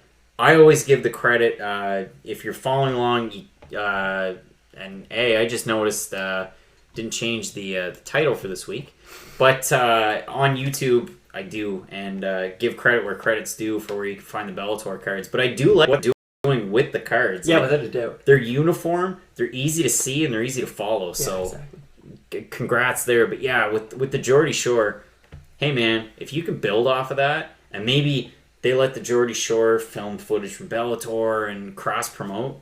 There's nothing wrong with cross promotion. No, not at all. Aaron Chalmers definitely... I think he's doing well. He's definitely trying. It's just, let's not put him on the co-main event or anything. Yeah, unless it was going to be a guaranteed win. And Corey Browning is not a guaranteed win. You can ask Kimbo Slice Jr. that. Baby Slice. Boys throwing here. Misek again from Southpaw. He was landing some lefts there. But it's talent-wise. Like, Aaron Chalmers just doesn't look... He doesn't throw punches all that great. They're very long, looping shots. There's not a lot of technique behind what he does. Yeah, the fight IQ just isn't there. I mean, he had a chance to finish the fight, and instead he decided to do the old Mark Hunt walk-off, and wasn't time, young blood. That home run wasn't out of the park. But still, I thought he looked better in the fight before his last. In the fight before his last, he got hit really hard. He got hurt. He got hit with an illegal knee, kept composed, and got in good guillotine. That was kind of chintzy. That old, like, it was a weird situation, and then he was able to sink the choke. It looks like he almost regressed, because in that fight he looked really good, and this last one he didn't even look... Dantas looking for the single, and that's an easy one where he gets the back. It was a good job, too, in the body kick before that. A nice right body kick from Dantas. Ken McDonald looking for the hands in the cage, I think is what he was looking for.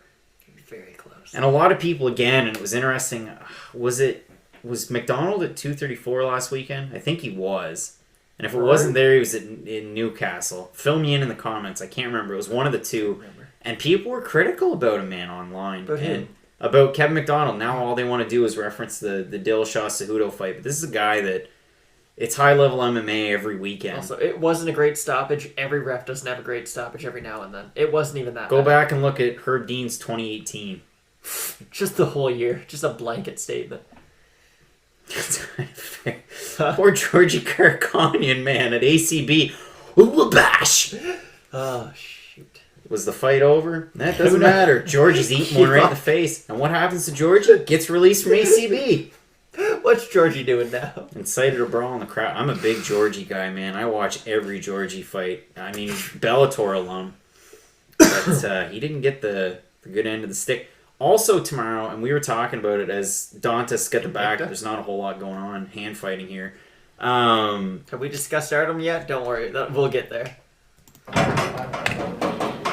Choo-choo, motherfuckers. Yeah, BKFC taking on Jason Knight. So you've got a grappler taking on a heavy left hand. That's going to be a weird one. I don't care about bare knuckle fighting in the least bit. It doesn't. I don't look forward to it. It's not really exciting, I don't think. You're talking to a guy whose biggest article on the website is speaking with Christina Marks ahead of her bare knuckle debut. And one thing I will say, as we've got Dantas in a good position here with a minute left, and I mean, going back to what I said in the first round, this is a guy who's a former champion against a guy who's good.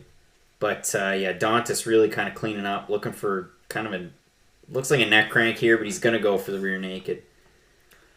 But, yeah. Like, 40 seconds bare knuckle fighting, I really like KSW, and they have some weird fights every now and then, but that's almost part of their brand, and they still, 90% of it is really good MMA. Bare knuckle fighting is subpar MMA and boxers trying to do something else. I get into it like when we were on Dialogue, Ty and I had mini events. So that was our first one, was bare knuckle. We thought, you know what, it's outside of the box. It was after the first one, before the second one.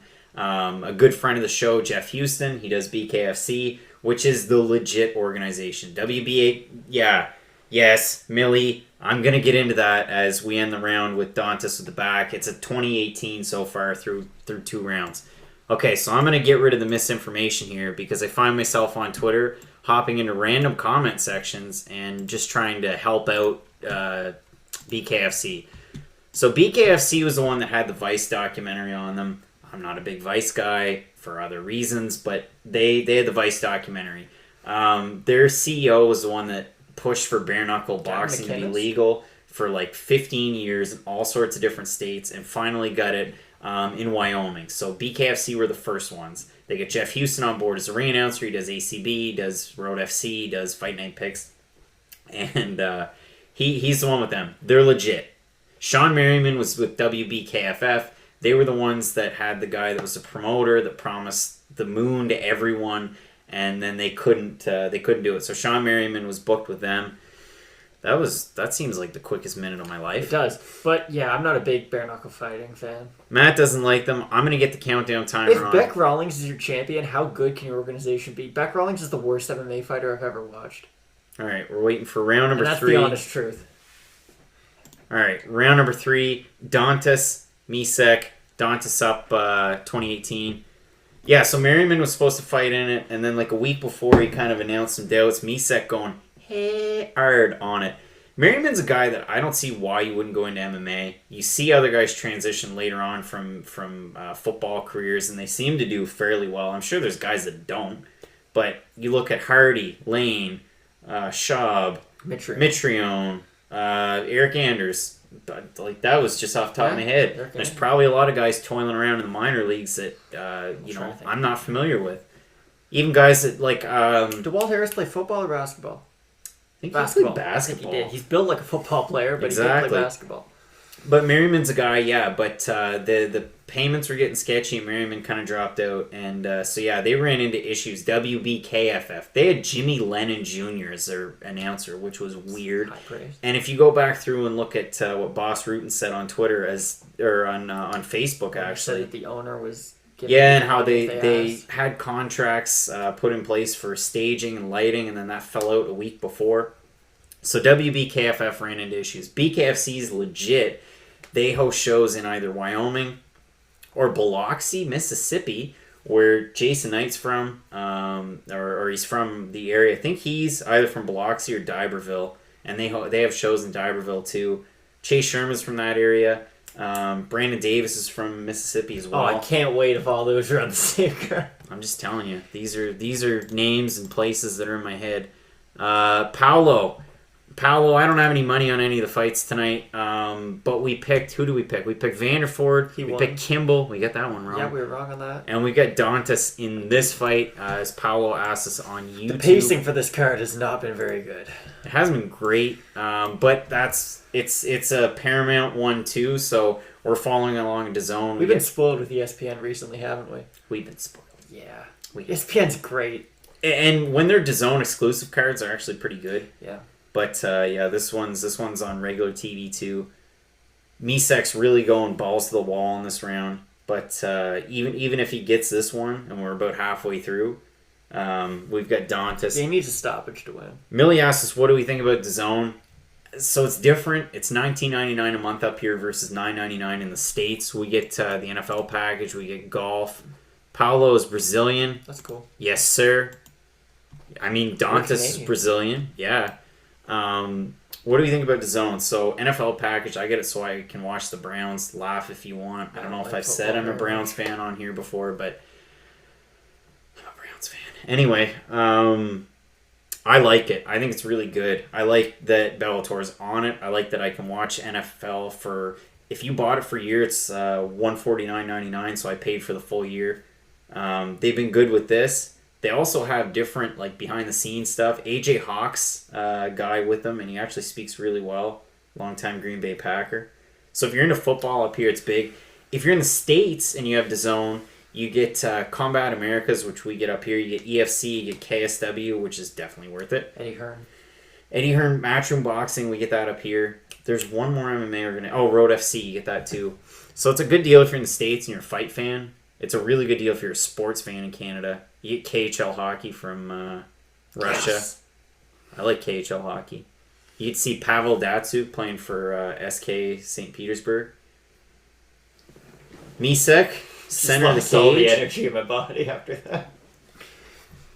Yeah, and that's the thing. Like, I won't get into other sports on here, but I'm definitely a guy that does follow other sports, and I don't do it on Twitter. I won't talk about it because MMA fans I like baseball and basketball, but that's not what this live stream is. Lose their minds if you talk about anything else. So I don't. As Craig locks his computer, so we lose the stream. Loses it here. Misek again. I mean, Misek's really been pushing the pace in round number 3. But again, I mean, even if he's able to maybe outpoint in this one and push the pace and kind of sway the judges, not taking round 3 here. Well, he definitely won round 3. Yeah, sorry, not taking the fight with a round 3 like this. Yeah, we're starting to buffer here a little bit on DAZN. Other than the occasional buffering, it's not that bad. No. It's pretty good. But this is from the guy who has the subscription. I don't. Yeah, Matt's just sitting here mooching. I don't think we missed much. Yeah, we're waiting for the end of the round. That's it. So Old Werder won that 29-28. Anything else, we riot. Yeah, I mean, it'd be interesting to see. We saw one weird decision in the prelims there with Matt Probin taking on what was it, anabolic Arab. Yeah. That's a nickname that's going to stick out. Even if you don't remember the guy's full name, Anabolic. You know what he's about, though. That's an aggressive nickname. But yeah, we got Dantas in this one. Dantas is back. Man, the guy looks happy coming off a bad ankle injury. Yeah, I'd be happy too if I didn't break my leg in this fight or get knocked out. That's both things happened in his last one. That's positive. But yeah, hopefully that you get certain college football games. Marty asked a good question. You get certain college football games up here, and you get some basketball too. Like, I know I've watched some UCLA games on there. I'm not a big college guy. I'm a big Miami U football fan. I'll watch it every now and again. But yeah, answering the questions, Matt. Sorry, what was that? The questions, Matt. Let's get to the decision. The next fight's going to be a decision too. We all know how it's going to go. Yeah, so let's get into our next one. Next one, you got Logan Storley, Ian Pascu, and Storley 9-0, 6-time high school state champ. He was also a Division I All-American, fought with RFA, and joined Bellator in 2017. And a finish, and a decision, and a finish over AJ Matthews. AJ Matthews doesn't have a ground game, though. AJ Matthews does not really have it. Would I strip Khabib of the belt? That's a juicy question. No. It's not as easy as just no, but what I think they should do is they should do Dustin versus Tony for the interim. Have the winner of that fight Khabib. Have Max fight Conor as the number 1 contender. There you go. I just fixed the UFC. Dana White hit me up. Yeah, I mean, that's pretty much what I always said anyway. Exactly. Yeah, I see it as pretty cut and dry. I haven't really... The timer coming back up. I haven't really seen many people arguing for Khabib to get stripped. I've seen it as a conversation. I mean, a lot of Conor fans want it. But, yeah, they're the same people that fill up the YouTube comments with 13 seconds all the time. So... Nothing I hate worse. I think as we await our decision here, Michael C. Williams, let's see what we got. Surprised that Michael C. Williams was over in Europe for the last one. I thought Bade Johnson was going to get it. I'm not sure. Who does Bama, but Michael C. Williams was your ring announcer. Yeah, Dantas getting the decision win there. Don't disagree with that one. I mean, he won rounds 1 and 2 handily. Round 3 most likely going to Misek there. Good fight, though. Yeah, it was a good fight. Great. It's a good comeback fight for sure. Yeah, exactly. That's a good way of putting it. So maybe we get Dudu to take on, and we're not even going to get a post-fight speech. Nope, just looking at Paul Daly. Couldn't even think of his name. Yeah, so you've got MVP in that one. I don't think he's going to get hit. A guy who... It's interesting that Bellator gave him the platform to pursue a pro boxing career. Well, he fought a guy who was 2-13. Yeah, he looked good, but yeah, fought a guy that was 2-13. And he's taken on Paul Daly, who has fought everyone. A ton of people. He's fought forever. He's fought Woodley, he's fought Masvidal, he's fought pretty much everybody. He fought Masvidal early on in his career, and before they were both in what order? Early in Masvidal's career, not really in Daly's, but. Well, I'm trying to think what. Strikeforce. Yeah, it was Strikeforce, but I mean, he's a guy, Paul Daly, that is like Cage Warriors, and when he was fighting in Cage Warriors, he was what 17-6-2. Yeah. Like he fought all over the place. Fought Pancrase. Fought Daniel Weichel, who's fighting at what? He fought at 145 against Patricio earlier on this summer. Dwayne Ludwig, and then you go through and, like you said, Nick Diaz, Tyron Woodley. Jorge Masvidal's down there. Yeah, that knockout was insane. Douglas Lima, Rory McDonald, they're all good. And he's been with Bellator since 2015. Fernando Gonzalez in a kickboxing bout. Douglas Lima, Brendan Ward. Irish Brendan Ward, man, what a weird career that guy's had. By getting fighting WBKFF and then not fighting WBKFF and they wouldn't pay him. He knew before. Getting replaced by Dakota Corcoran. Poor Johnny Hendricks. And Johnny Hendricks then losing that fight against a guy coming in on short notice. Remember when Johnny Hendricks was good and not the worst fighter in the world, and he wasn't built like someone who spends all their time at McDonald's? I think it's over in that, but no, it doesn't matter. I've got the program from the Halifax card when we get to see Johnny Hendricks and he beat Hector Lombard, but I don't think he won that fight, and it wasn't a very good fight either. Yeah, that's one that I had Hector Lombard behind us for quite a while, and I moved the pictures around, and we're going to move them around again. But, yeah, I always like watching Hector Lombard, especially with Bellator. He was a force, and the UFC paid to get Hector Lombard. $300,000 a fight. Yeah, that's a spicy meatball. And he lost a split decision to Tim the Barbarian Boach in his first fight. Yeah, exactly. But, yeah, Johnny Hendricks, yeah, what a weird one. But he's got a restaurant or two. He's got his wrestling They gym. closed. Oh, well, he's got his own Big Red gym. Steakhouse isn't the thing. I don't think he does have his own gym. Ooh, there's a good picture from John Fitch's Instagram. Nice. And there was Josh Thompson there wearing the... Josh Koscheck. Well, Thompson was on the end. Oh, my goodness. Wearing the Affliction gear. My douchiness in one picture. We were watching fights before this. Who was it? Dennis Hallman, the old Speedo. The old training match Speedo. Yeah. And Robert Follis in his corner, recognizable guy, but Chael Sonnen also in the corner. UFC 133. Also in the corner. And Hallman got finished in that fight, and that was it for UFC. And by Dennis brutal Hallman. Elbows and ground and pound. Yeah, if you're gonna wear a Speedo and then get finished, you gone. You see you later, alligator. But yeah, pacing, waiting for Logan Storley. Okay, let's go through the UFC card since we already went through tomorrow's Bellator. Yeah, and I just want to say, just to point this out, we talked about Ian Pascu. He had the one fight in Bellator, the loss to Ed Ruth. He went over to Bama, got a win over Alex Lahore, who's a guy who has been a good prospect at times. I'm pretty sure he lost 2 before he won his last. Yeah, he lost 2. Terry Brazier, who fought last weekend, Pascu. He's won 3 in a row. Tim Burnett was the big one. Cage Warriors 100.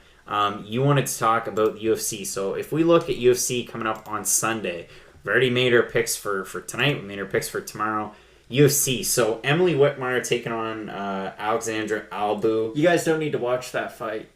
It's not going to be very good. Yeah. Whitmire might wrestle her and win that fight. I'm going to go Whitmire. I don't like her, but she's going to win. I'm taking Albu. Her output on the feet's half decent, and she's a favorite in that fight. So that's who I'm taking there. Henan Barrow, Luke Sanders. Sanders a favorite. Oh, how the mighty have fallen.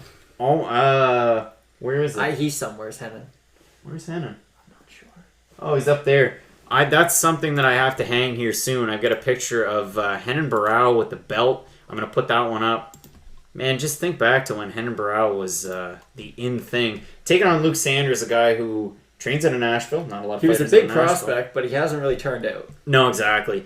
Sanders the favorite. I'm going to take Sanders in that one. I'll take Sanders. Henan just looks shot at this point. I think the guy that loses that fight, they're probably on their way out. Yeah. Next fight, Jessica Penne. We haven't seen her in a long time. Taking on Jody Escobar.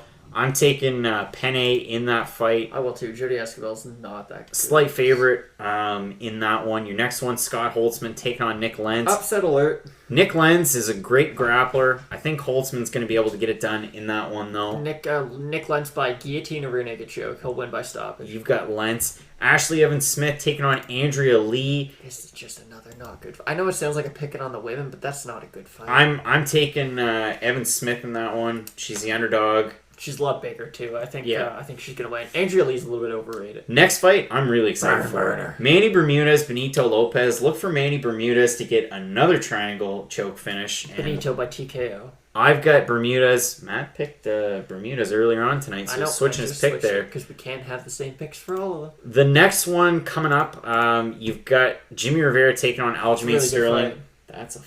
That's a flip of a coin. I really like Aljamain Sterling, but Jimmy Rivera's a bad matchup for him because Aljamain Sterling's not that great on the feet. He's a phenomenal grappler, but he doesn't have the wrestling to take down Jimmy Rivera, so I just think Jimmy Rivera's going to outpoint him on the feet. I've got let me see. Okay, I do have my mic set up the way that I wanted it.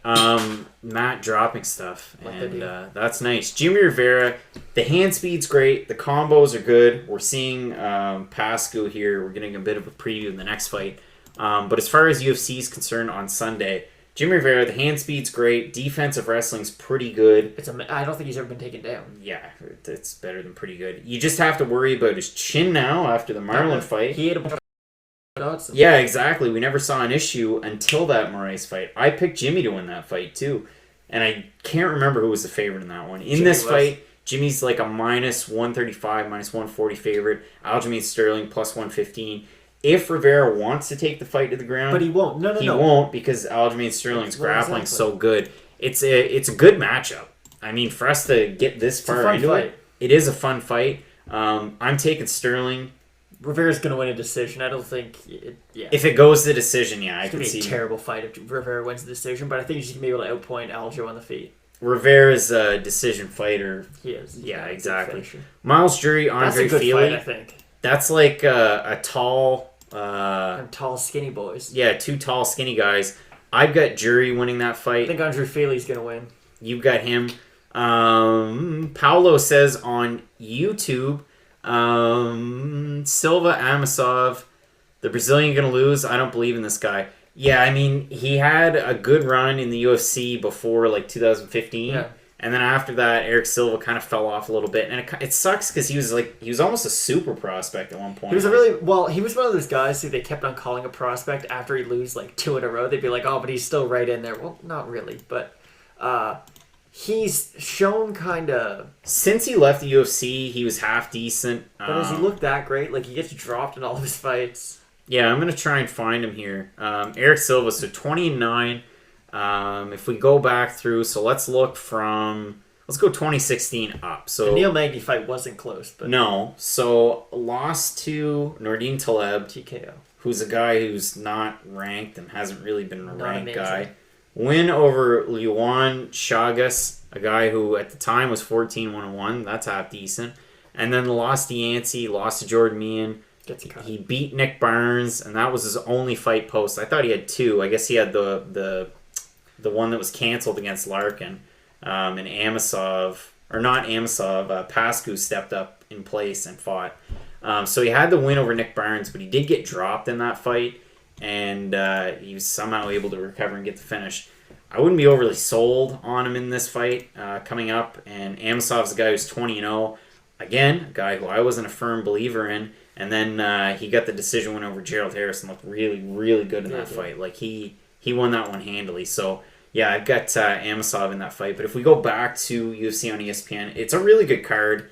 The next one, we talked about Feely and Jury. I'm taking Jury. I think Feely wins just because Jury's slow on the feet, and he got knocked out not that long Feely's ago. output's always good. He does. He's got a good left high kick, so if you can hit Jury with that, he can put him out, but that's about it. He's inconsistent, though, is the thing. That's all hell. He doesn't have 2 good fights in a row. And I've got Jury. He's coming off that loss to Mendez. It's a coin flip, though. It is. Next fight. A guy who I'm super high on. Super high going to say something stupid because he knows it's not going to happen.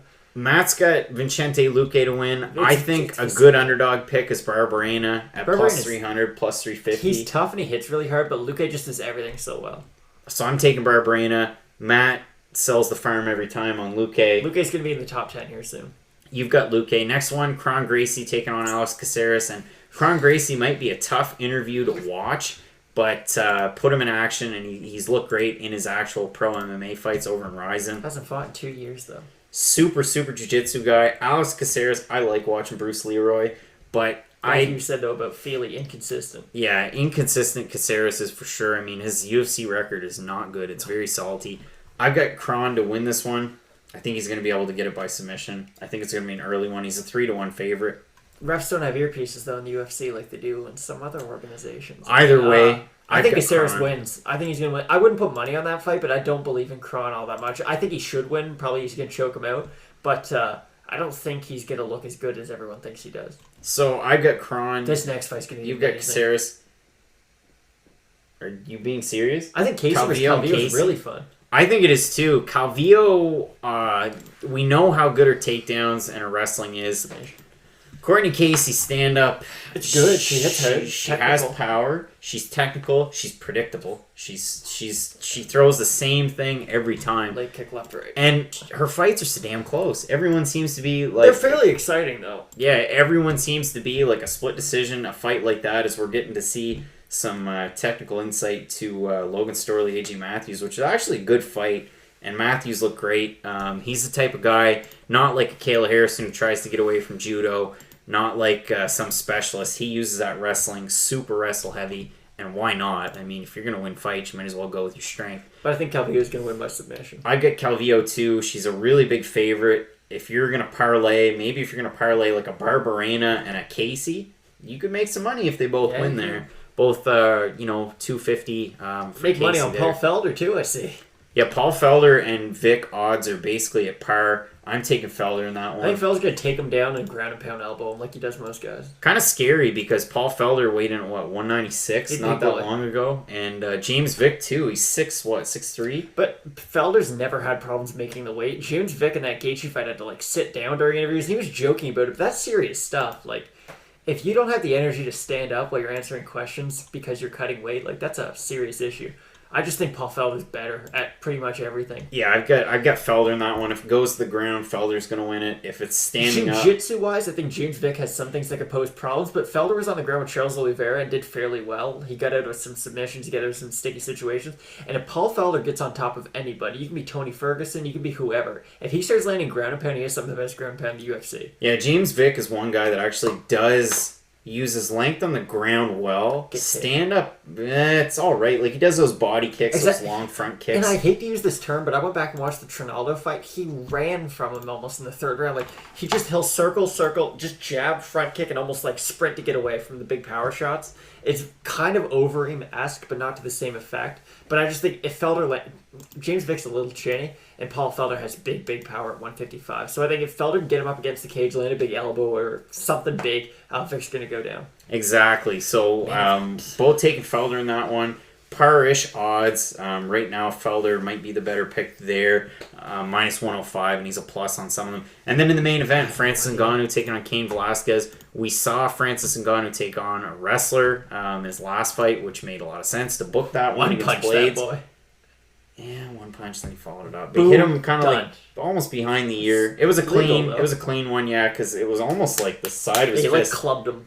That's how much power that man has. Francis Ngannou terrifies me. UFC 220 when he took on Stipe, and I sat in the Fight was nosebleeds. wild. I was a fan.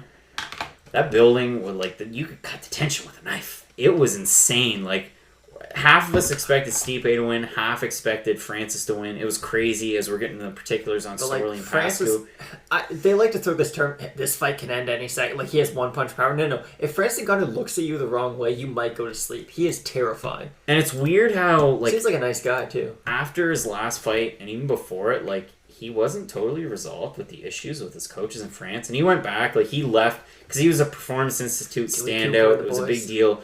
Dewey Cooper with the old rolled up sleeve, and But only on one side. I like Dewey Cooper. I don't think he's a great MMA coach. Not a good MMA coach there, but Cain Velasquez, good to see him back. I'm of a weird spot, right? Because I was into MMA from 2008, 2010 to about 2011 or 12, and then I get out of it. And Cain Velasquez got huge, and then when I got back into it around 2016, that was kind of Cain Velasquez was gone by was then. going again. So I was never really big into Cain Velasquez. Obviously, I've gone back and watched the fights, and I know what he can do at not at elevation. And this fight, you're not really gonna have to worry about that. Sea level Kane should come out in full effect. But this is a guy, and it was interesting if you listen to the MMA Hour this week with Daniel Cormier. Daniel didn't really get to train with him a whole lot in this camp. Daniel's hurt though. Yeah, Daniel was hurt. So, I mean, you're going to have other big high-level guys at Luke AKA. Luke Rockhold, who's kind of in and out, but still. He was there though, helping. He was there, and that'd be a good way to replicate length. Lengthwise, yeah, exactly. Power-wise, no, but that's the nice thing. Luke Rockhold can do pretty much anything Francis can on the feet, especially. He's better than him on the feet, just technique-wise. I can't talk. But he doesn't have as much power, so basically, if Luke Rockhold can hit you with some shots, it's, pretty indicative of let's, fix these holes, because if Francis can do the same thing, he's going to put you to sleep. Yeah, so for me, I'm taking Ngannou in this fight. That's more of a pick with my heart than my head. You do like Ngannou. It's I want to see Ngannou, excel and succeed. Cain Velasquez, I just don't know what to expect. I really don't. He has a cage around his spine and he hasn't fought in 2 years. Yeah, it's so hard. He's coming back off of really bad injuries. He those yes, but not just those. All the fights he's been in, they're all wars. They're all really not really the Bigfoot fights. Okay, not that one. He lit where he's that thing. running around on top of a very bloodied up Bigfoot Silva, but still Tough to watch. I mean, his wrestling's second to The none. Travis Brown fight looked great in too. If Kane looks like Kane used to, he should mop the floor. Kane's better at everything than Francis. Everything. Yeah. He's a better striker, he's a better wrestler, he's better at everything. Francis just has way more power, and it depends on how fast Kane is. And Kane did an interview that worries me tremendously. Kane said, if I just go in there and shoot for a double leg, I'm not going to beat Francis. If he does anything other than that, he's not going to beat Francis. He was a big favorite, I know, at one point, and I know the odds have kind of evened out since then, just due to the fact that there are so many question marks around Cain Velasquez. But I am going to go with Craig. I think Kane should win this fight, but I think Francis is going to. It's just, let's see, he fought he fought 2 times in 2012, 2 times in 2013, once 2015, once 2016. We haven't seen him since. That's not the type of, Francis has almost had his whole career. You beat Travis Brown, and that was kind of the beginning Hoppa? of the end for Hoppa, who there's a signed Hoppa glove. Yeah, because it was, and then he lost to Verdum, and then he lost to Lewis, and then he lost to Olenek, and that one was sad. Exactly. So I just think, Kane's better at everything. He should win, but I don't think he's going to win. Marty says we picked Storley right. Yeah, I've got Storley. I mean, Pascu, the one good thing in his last fight with Larkin, kind of got... his wrestling was all right. Got him down once, I think. I think he did get him down Got once. lit up on the feet, though. Yeah, and I like Ion Pascu. He's an SBG guy, actually. I know he's from, I believe he's from Hungary, if I'm not mistaken. There you go. But he's an SBG guy, and he was one of those big, look at that, training partners, all SBG guys. Gunnar Nelson, a guy who's training in Iceland right now. Gunner's jacked too. Yeah, I know Gunner he's- figured out what weights were, and now he's built. I like Gunnar Nelson. Guys that have abs and then they have veins on their abs, like Paul Felder. Buffalo big boy. Yeah, probably not good, but But yeah, Logan Storley, All-American. You can head back and he also has good training partners. I would Yeah. argue better ones. he's an AKA guy. Adam Borich, a guy. Hey, that's not AKA. That's for Hard Knocks. Yeah, I meant to say Hard Knocks. Sorry. Yeah, Logan Storley. If you want to head back, the Bellator 204 preview show, had a conversation with him on there. That was the Heather Hardy, Terry Brazier, and Nesbitt. There was a lot of interviews on that one. I can't stop yawning. All right, getting ready for this fight. This is going to be a good one. I It's think gonna it's going to be fairly one-sided. So they're going to wrestle him, ground and pound him. All right, start around number one. So yeah, we do have Storley in this one, but Pascu's no slouch, man. Pascu's a lot bigger. Yeah, he's fought some names. Matt, you can go through this, but or you can let us know on the fight. Not a lot happening. Fought Jack Hermanson back in 2014. Max Nunes, he was a guy he's weird, man. He was supposed to fight Wagner Prado at KSW 45. I was super pumped about it because I knew everyone that Nunes fought. Failed a drug test, didn't he? No, he didn't show up. Oh, well, there He you just go. straight didn't I show thought he up failed and he drug stopped responding. And promoters have told me about guys That's like kind that. of crazy. Like, I've seen it in some smaller promotions too. Like, guys just won't answer the phone. Answer your damn phone. Anyway, Pascu has a Easy, win. Craig. Listen, we've all had a coffee. Really nice takedown defense from Yeah, good sprawl. from Pascu there. But he's got a win over Can I Jack. get a front headlock, too? Continue. Got a win over Jack Marshman from back in the Bama days. A loss to Hermanson. Manson's really good. And a win over Lee Chadwick, so former Cage Warriors champ too. So he's got a pedigree there. He's got some good wins and a great takedown defense from Pascal. Yeah, but but man, Storley's going to be chain wrestle him. Bad cage grab right there. You're not allowed to grab that. grabbing Yeah, the turnbuckle there. All right, WWE reference. But yeah, I mean, Pascu's fought good guys, but and even like some decent wrestling against Larkin, who's a guy who's a stand-up fighter. He's a really good fighter. He's a mental fighter. Old Nate shit. Diaz. Get Marty going about the Jack, Diaz brothers. I don't like him. Jack Hermanson's got a fight coming up, doesn't he, against a top 10 guy? Who you just showed? David Branch. Yeah, David Branch. That's a good fight. That's a good fight. Jack Hermanson's. We're both really high on him. Both guys really good on the ground. Both guys pretty good standing up too. Yeah, I think Hermanson's. If Hermanson gets on top of you, his ground and pound's really good. He's another guy like Paul Felder who's just a suffocating top. I love watching David Branch fight, except for the fight against Gerald Harris and Utah cage Jocko grabs, fight was where he just garbage. basically grabs onto the cage and then Gerald Harris slams him, knocks him out. Like the Christoph Jocko fight wasn't good at all. No, but Branch Santos, Branch Rockhold, those are fun fights. There. And we like watching Thiago Santos fight. And that wasn't a big good fight. one for him, but Well, it wasn't. Looking good now though. Big Logan- fight next weekend. halfway into this one, Logan Storley, I mean, still working it. He's gonna get position here, I think. Yeah, I think so too. Well, shit, that is next weekend, isn't it? Thiago Santos, Jan Blachowicz. Yeah, I mean, we got so many fights coming up. I'm fired up now. There's what was there? 3 Bellator cards and 4 UFC cards in the month of February alone. Kinda Plus, you get Cage Warriors 101 tomorrow as well. Invicta's on tonight. Invicta's on right now. Is it tonight or tomorrow? It's I right think now, isn't yeah. it? Yeah. I can remember which one. Yeah, there's all sorts of big cards, and then in March, I mean, we're gonna get geared up, and we're gonna have all the knowledge on KSW 47. Holy crow slam from. He's not getting position though. Storley. That's the problem. Now he did. Yeah, he's working from half here, looking to pass. Good job grabbing that arm. This is every Logan Storley fight. Just heads up. Yeah, this is pretty much par for the course. So Logan Storley's gonna fight Ed Ruth. That's cool. That's a fight that you can sell easy. And Ed Roos got way better stand-up. He does. So it'd be interesting to see how that one goes. Because Ed Ruth had Gracie in some tough spots. He did, but Gracie has really good. Ed Ruth doesn't have great cardio, and Gracie has really good cardio. And then Gracie took him down, which isn't good for Ed Ruth. No, and Ed Ruth, like, even in talking to him, like, he wasn't a fan of those catchweight fights. He just wanted to go down to 170 and not have to worry. He's also making a big deal about how well he did in ADCC, and then he fought a real Gracie, and they were like, no.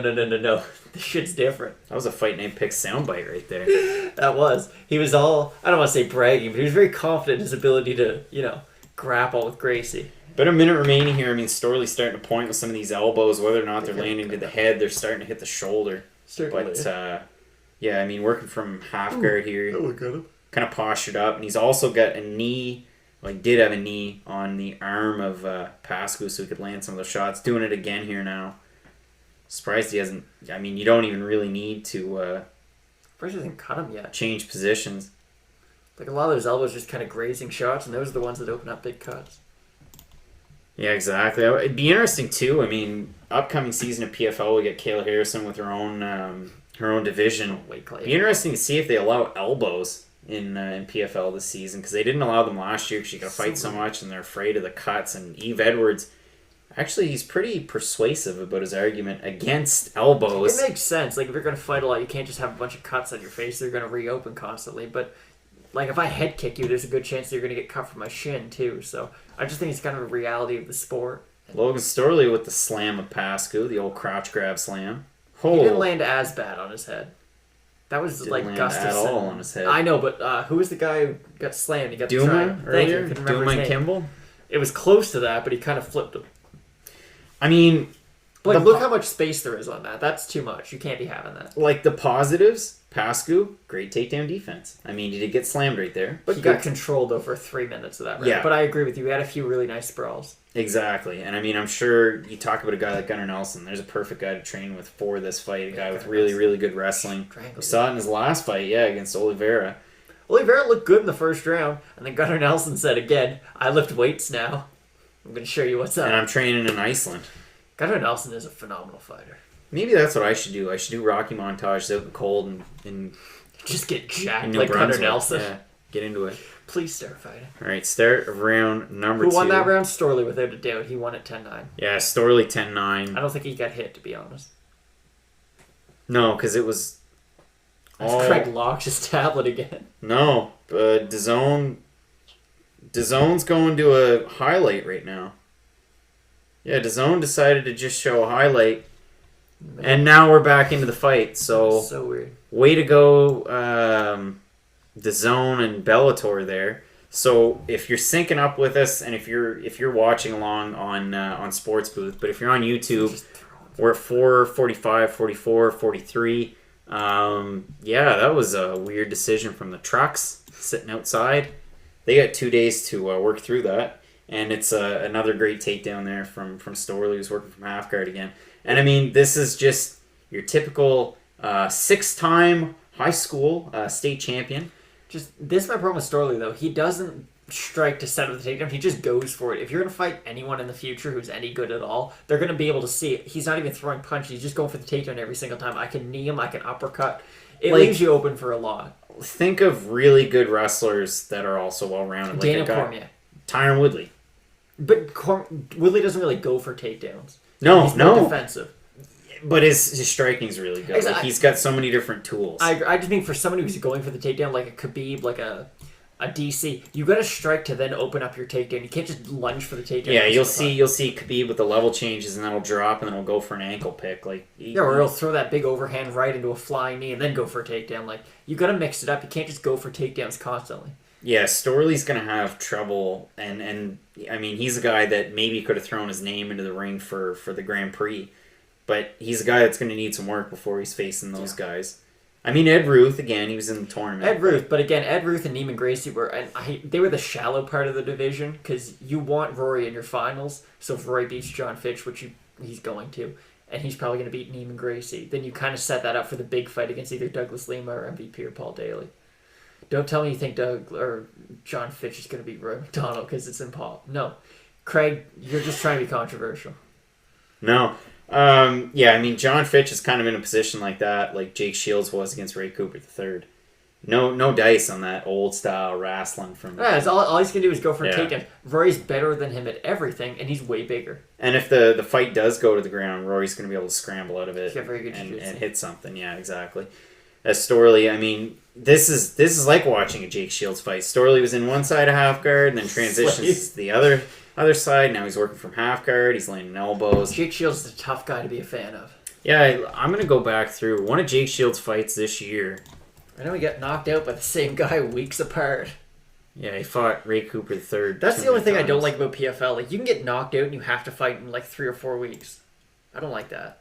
If you're cleared and everything, yeah. But still, like, you can get cleared and you're still probably not in the right... The narrative was there for him to fight Ray Cooper III once, but not again. His fight, against Herman Tirado, that was like the quintessential Jake Shields fight. I mean, he'd take Tirado down, and then he'd work from one side a half, and then he'd transition to the other side, and then he'd go into guard, and then it was... If you've ever watched a Jake Shields fight, and you've watched curling or you've watched paint dry, that's pretty much the same thing. I don't boo when people go for takedowns unless that person's Jake Shields. Because it's not like a Damian Maia or Khabib where like they're going for the finish on the ground. Jake Shields just happy to like stay on top. Yeah, I mean, we're at about 1:30 remaining in round number 2. Again, it was a weird glitch there on the broadcast part. But Storley working from half guard, landed shots. Again, par for the course for Storley. Pretty much. Pascu looks tired from just defending this kind of stuff. Pascu's doing a decent job defensively, though. I mean, he's staying in half guard, he's eating some shots, but he's not getting hurt by anything big. No. He's losing the fight, don't get me wrong, but... Yeah, I'm going to look it up here because Bellator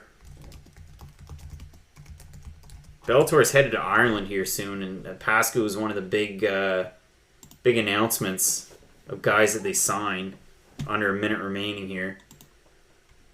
Gallagher headlining that card, taking on Stephen Graham, but... Stephen Graham, 5-3. I mean, that's kind of a showcase fight, but you've got Richie Smallin, who was on one of the latest seasons of The Ultimate Fighter. You got Peter Quelly taking on Miles Price. That's a big fight. Sure. They're big names. Paul Redmond's another big name, one of the bigger signings. Irish Charlie Ward, who got knocked out by Glory Buffando. The best name in MMA. Knocked himself out. Kiefer Crosby's a big name at 5-0. Carl Moore's another one. Yannick Bahati, I believe that fight, if I'm not mistaken, I'm going to go into Tapology. I think that fight's off as of today. Storley, working from side control here now. Okay, Carl Moore's injured, withdraws from that fight with Bahati. Bahati's a guy who was a champ in EFC and he was a champ in BAMA. So I was this round. Kind of looking forward to that one. Sinead Kavanaugh's on that one. Olga Rubin, actually, that's an interesting fight. She's 5-0. It says she trains out of the Periente Academy. She trains with SBG, actually, and she's a big signing. 1, 2, 3 finishes. Beat Cindy Dandois. And that's why Olga Rubin. That was the Israeli card. She's Israeli that was as well. Pitbull Sanchez, wasn't it? It was, yeah. What a good fight. Marty says we picked. I believe that was for the last one, but yeah Storley 10-8 in this one because he took him down and then he just worked from top control the whole time. He was on top for 4 minutes and 59 seconds of that. Be interesting to see what Michael Johnson's saying. Michael Johnson's just saying throw that big left hand and try to knock him out. Oh yeah, that's got to be a 10-8. I mean, he had top control and Pascu didn't really. He didn't get hit once, and he was on top for 4.5 minutes. So I don't see how you couldn't do a 10-8. Man, Storley looking like he's doing the hold me back, bro. We'll get the countdown timer on here, unless. Oh my god! Oh, another odd commercial break. Yeah, Bellator now showing us Sergey Haratana massaging his face and Matt Mitrione getting knocked out. Matt Mitrione doing meathead stuff in the back. He's a weird dude, isn't he? There we go. Start of round number 3. Hopefully we're right on time with them. Wow. Craig with them quick hands on him. We got lucky there, but I mean, so right now we've got a score 2017 for Storley. I wonder what he's going to do. He's going to shoot in for a single leg. Yeah, Pascu's going to need a finish if he's going to get anything done in this one. And let me see. I believe his last one was the decision over Lahori.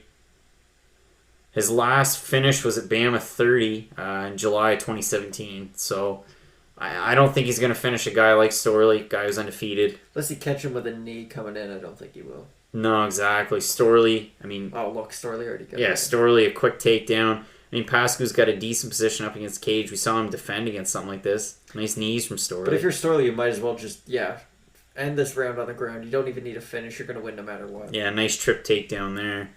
He's getting the back. Maybe he gets a finish here. Oh, he's in a Kimura, though. Or grip, I don't know. He's got it, but he can at least sweep with it. Going for an Americana, maybe? No, Kimura.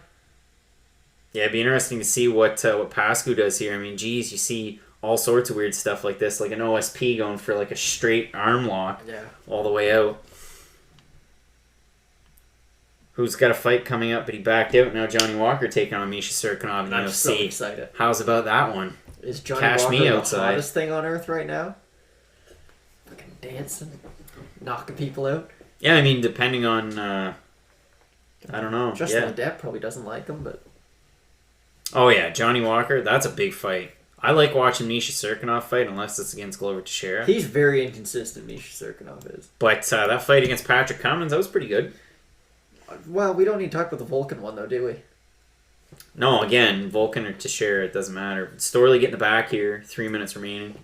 But yeah, Patrick Cummins isn't that good. Doesn't even look like Storley. I mean, if he tries to transition for a submission here in this position, Pascu's got the wherewithal and the defensive wrestling. He could probably get out of it. I don't know about that. He can take the back pretty easy. He's just going for wrestling, which is bothering me. Like, all he has to do is flip the leg over. He'll happen to see. Yeah. All Storley's doing is relying on the wrestling. And Pascu's actually doing a half decent job. But he's still losing. Like, you're not going to win a fight doing this. But yeah, defensively, he's not doing terrible. Like, I mean, in the last round, he was in a really, really tough situation. Couldn't get out of it. But right here, yeah, he's doing a pretty good job against a good wrestler who's going to go for another single leg. Oh, Pascu going for the arm. Yeah, I mean, he's sweep with it. He's gonna hold that grip for as long as he can. Oh my god, if he got that armbar, I was gonna lose my mind. I mean, I am Pascu not doing a terrible job. But he is. He's probably down 10-8 rounds. Yeah, now he's tired from the scramble there. And Storley back in half guard, so I could see him just playing the transition game from half to full to half. Yeah. And throwing elbows, staying busy enough that the referee doesn't end it or doesn't stand them up. But another neat one there. Storley putting a knee on the arm of Pascu, trying to hold him there, throwing some elbows, throwing some more shots. But if you want to go to the crucifix, he should go into side control and actually get the crucifix and go in for that weird half guard one. I know a lot of wrestlers like half guard instead of full mount because it's a little bit more stable, you have more control, but if you're going for damage, crucifix is the way to go. Yeah, I mean, and if you were looking for a classic Logan Storley fight and you were just scrolling around on YouTube or on Sports Booth, you fell into one. This is Classic Wrestling 101, 6-time state champion Logan Storley, as silly as that sounds, again, grade 7 and grade 8. Just like watching Trailer Park Boys, did you get your grade 8? He got his grade 8 in wrestling, that's for sure. Working from half guard again here now. Minute remaining in the third round. If I was scoring this one, probably be 10-9. I mean, Pascu did attempt some submissions. Storley's going to win a very lopsided decision, though. Exactly. I called that one. Yeah, I mean, we definitely didn't get Kimball right. No, that Kimball was a tough one. Hey, yikes. But, yeah, my picks, as Fight Night picks, have not been great to start January. Mine are either really, really good or terrible. There's no in between. Yeah, I haven't been great so far, but yeah. And you know what? Truth be told, if you go back and you look at it, straight up, like, picked all the favorite. No, because in the main event I don't. Except for the main. Well, I think the odds are even in the main event. Yeah, actually, if we check them right now. If it is, it's 15-05. Like, yeah, they're even. We're big on the best fight odds, and they update all the time. Oh, Storley landing a flurry. Pascu's cut open there. But yeah, they're even odds now. Oh my goodness!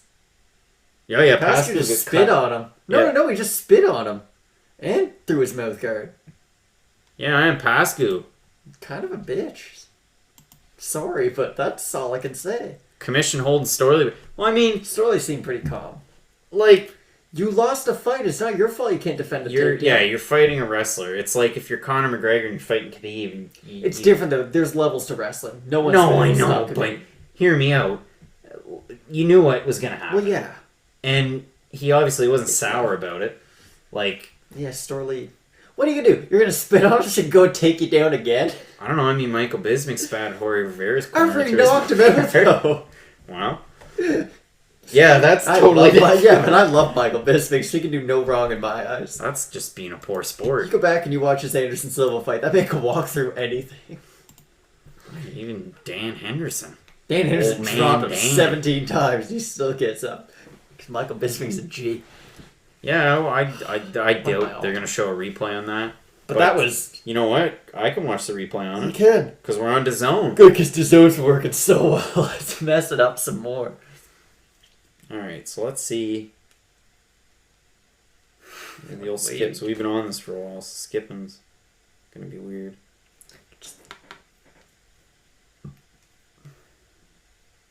All right, yeah, we're gonna watch the replay, see what happened here between. Millie says that was total disrespect. That was Bush League. Yeah, we're gonna go back and watch it here now, and then I'm sure it's gonna be an easy decision. All right, so he spits. Oh, yeah. Spits again. Spits his mouth guard at him. Yeah, he spat his mouth guard at him. That was weird. So there you go. And Storley's like, what? Again, if you get your ass beat by a man, you really going to try to bully him or big man him? You know what he's going to do? You just fought. We know what's going to happen. Yeah, that was weird. If you're going to take it outside, he's going to slam you on concrete. It's not going well. Okay, now they're showing the end of the fight. So now they're replaying it here on the broadcast. Yeah, that was just straight up weird. Don't do that. Bascu, get up. You know what they always say? What's the best submission defense? How do you get out of a rear naked choke? Here, Craig, here's a good one for you. You find the power and the will within yourself. You don't get in the position in the first place. Yeah, he kind of like... Tried to spit his mouth guard at him. That was the lamest thing I've ever seen. A little sad. And now Yves Lavigne holding him back. You know what? I gained a lot of respect for Yves Lavigne when he was talking to Volkan Oezdemir in French. Yeah, that was kind of cool. He went all bilingual. All right, now Pascu looks like he, Pascu's like, oh, I got this. Now it's water under the bridge. No, I did well. He's like, okay, 30-25, me. Logan Storley, yeah, definitely going to be a good sport about it.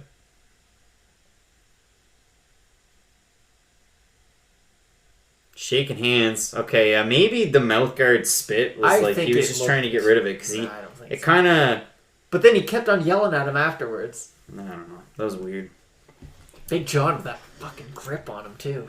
Big John. So I had mentioned earlier on in the night you had the fight with Leibrock and Amanda Bell, and there was a great big hug between them. That would be so scary. Hugging Big John? Yeah. Big John interviews you like you owe him money. Like he's right there all the time. Yeah, I mean, I feel uncomfortable when your own brother does it, much less when a large man does it. Yeah, exactly. Yeah, kind of scare me there a little bit. But yeah, I mean, Storley with another big win. So he's beaten a big name in AJ Matthews, somebody that a lot of people recognize, a guy from Alliance MMA, and then gets the win over Pascu, which... That's a guy with a good record. So he's going to fight Ed Ruth. So yeah, I mean, I think Ed Ruth makes sense. Is that going to be a good fight? I don't think it will be, but listen, sometimes not everything can be a barn burner. I think realistically, I think Ruth would win that fight. I think he would too. I still don't think it's a great fight. I think he actually you had mentioned at the ADCC, and he was kind of using that to his advantage in the conversation about Gracie. Yeah. But realistically, I mean, if you do have those type of credentials, you're going to do better than a guy that we saw only use wrestling. We didn't see any grappling or jiu-jitsu in that from Storley. It was could they pick a smaller man to train Karatanov? Man, I remember Haratonov being jacked and skinny. in good shape. Skinny? Yeah. Weighing in at 225. Yeah, he's really taking advantage of his freedoms here in America. He trains in States. I mean, that guy's got a USSR hat. That's what I mean. He's just loving America. They get a lot of good food there compared to Russia. What are you going to eat? More potatoes? Nah. Matt, he trains out of Russia. I thought he trained in the U.S. You just said. Sergei Haratonov? Yes, I thought he spent half his time in the U.S. I thought he spent time between... what gym is it? I thought he was with ATT for some reason. No. I thought he spent time between a gym in Russia and then also spent time in the States as well. No. Okay. I follow him on Instagram. And it's listen, always... I could be completely wrong. Just for some reason, I thought he spent time in two different gyms. Trained out of Russian top team, Baku Fires, and Golden Glory. And Golden Glory is located in Netherlands, Romania, Thailand, Germany, and Turkey. There you go. Sammy Schlitt, the guy we talked about earlier on today. Schilt, sorry. I don't know why I went straight... Oh, Gokhan Saki. There we go. Isn't that where Overeem? Yeah, Overeem. Heath Herring, name you don't see all that often anymore. Stefan Letko. All sorts of great kickboxers and whatnot. A lot of them. Deutschland. Yeah, John Fitch, you're too old for that haircut, John. Well, John Fitch. Yeah, that's an interesting one. That one's coming up in April, and the co-main event on that card, you've got Leland McFarlane and Vitor Ortega, which is actually a good fight at 125. I'm looking forward to that one. It's not as competitive as the Letourneau fight, but still, yeah. I mean, I McFarlane, it's going to be tough to try and get her really high level competition at 125, but it is good that they built the division same as 145. They keep building on it. Yeah, exactly. And 105, I mean, I think that might have been more of a one-off, or we might see a few more fights at 105, but not something we've really seen from Bellator. They want to put you in a box of either 45, 25, because I know Juliana Velasquez that we had on the show fought at 135 all the way up, and then when the opportunity came with Bellator, it was either 125 or 145. We're not going to have a 135. As you probably have commercials if you're paying attention on... we have Paul Daly. On Paramount. We have Paul Daly. Talking about stuff that we can't hear. We're getting ready for it. So, Haratana and Mitrione. If Mitrione's going to get a win in this fight, what does he have to do? He's got to move his feet. He can't stay stationary. He's going to move his feet, use the jab, and set up the right hand. You can't force it. You got to let it come to you. If you look for the knockout, you're going to get knocked out. If you let the knockout come to you, then you're going to win by knockout. The one thing that I do like about Matt Mitrione, we've seen it, maybe not like super recently. Footwork or heavyweight. The footwork for heavyweight, but if we go back to the Fedor fight, maybe even some of the fights before that, that shovel punch that he does quite often, it is a good punch. He's got a lead uppercut too. He'll go like jab and he'll kind of throw that lead uppercut. It's not a super powerful punch, but it gets through the guard a lot, and then that kind of opens up a lot of other stuff for Mitrione. Yeah, but I mean, I think he did it in the first round of the Roy Nelson fight, and then after that it started to dwindle. Yeah, he did a lot in the Roy. And then in the Bader fight, there was nothing. I don't think he hit him. If he did, it was once or twice. That was so weird. That was so weird. I had Matt Mitrione win the whole thing, and if it wasn't him, it was going to be Bader. But, that was so weird. That was a terrible fight. Man. MMA's a weird sport. That's all I've learned. Well, just like the Haratana fight. Again, I've been following him for a long time, and, oh, man, Mirko Cro Cop. He looks terrifying. That's a man who's killed someone with a knife. For his job. Yeah, he was the leader of the anti-terrorist unit in Croatia. You've seen some shit if you're Mirko Cro Cop. Those men all have lots of fights. How scared would you be if you're up to no good in Croatia? Mirko Cro Cop kicks down here's a question. Who would you want to fight? Head into the chat. Cro Cop, Nelson, Congo, or Minikov. If you could fight one of those four, Nelson. Who would you fight? Roy. I would pick Roy as well, because I think if I ran... Mirko Cro Cop wearing that 1997 jacket. With Asian Bruno Mars behind him. And Mirko Cro Cop wearing a toque that has no logo. Mirko Cro Cop's a terrifying man. That's weird. What, Bader? Yeah, have one that says light heavyweight and heavyweight. Yeah. I think Mousasi would beat him. Mousasi's fought a lot at 205. He's huge for middleweight. He's better than Ryan Bader at everything. Yeah. Wrestling-wise, Bader's quite a bit better. I mean, but I just think Mousasi's good takedown defense. The size difference. It's just Bader's not that much Rory bigger. going It's way closer, though. Because Gegard had a career at 205. And he beat Mark Hunt. He did. He did, actually. There you go. And Uriah Hall beat him. Okay. That was awesome, too. And then he beat Uriah Hall. Beat Thiago Santos. Beat a lot of good guys. Beat Vitor. Sad Vitor, though. That wasn't pumped up. That was deflated Vitor. Yeah, if I could fight one of those four that are competing tomorrow, none of them. It wouldn't be Czech Congo, because his career resurgence is scary. Yeah. I like Czech Congo.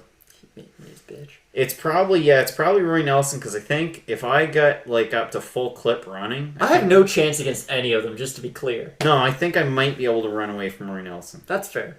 But yeah, Czech Congo could catch me. Minikov could catch me in my dreams. He could scare me with the beard. And no, he'd be like Freddy Krueger. You'd just be asleep, and all of a sudden, Minikov would come out from under your bed and just take you to Russia. Because he scares you, because he's got that beard, but he also has a Justin Bieber hair. But he's got the dead eyes, like Rasputin. You look into them, there's just nothing. There's Meathead getting ready out back. And, Cro Cop, again, anti-terrorist. He wouldn't even use MMA. He would just grab you and break your neck, so...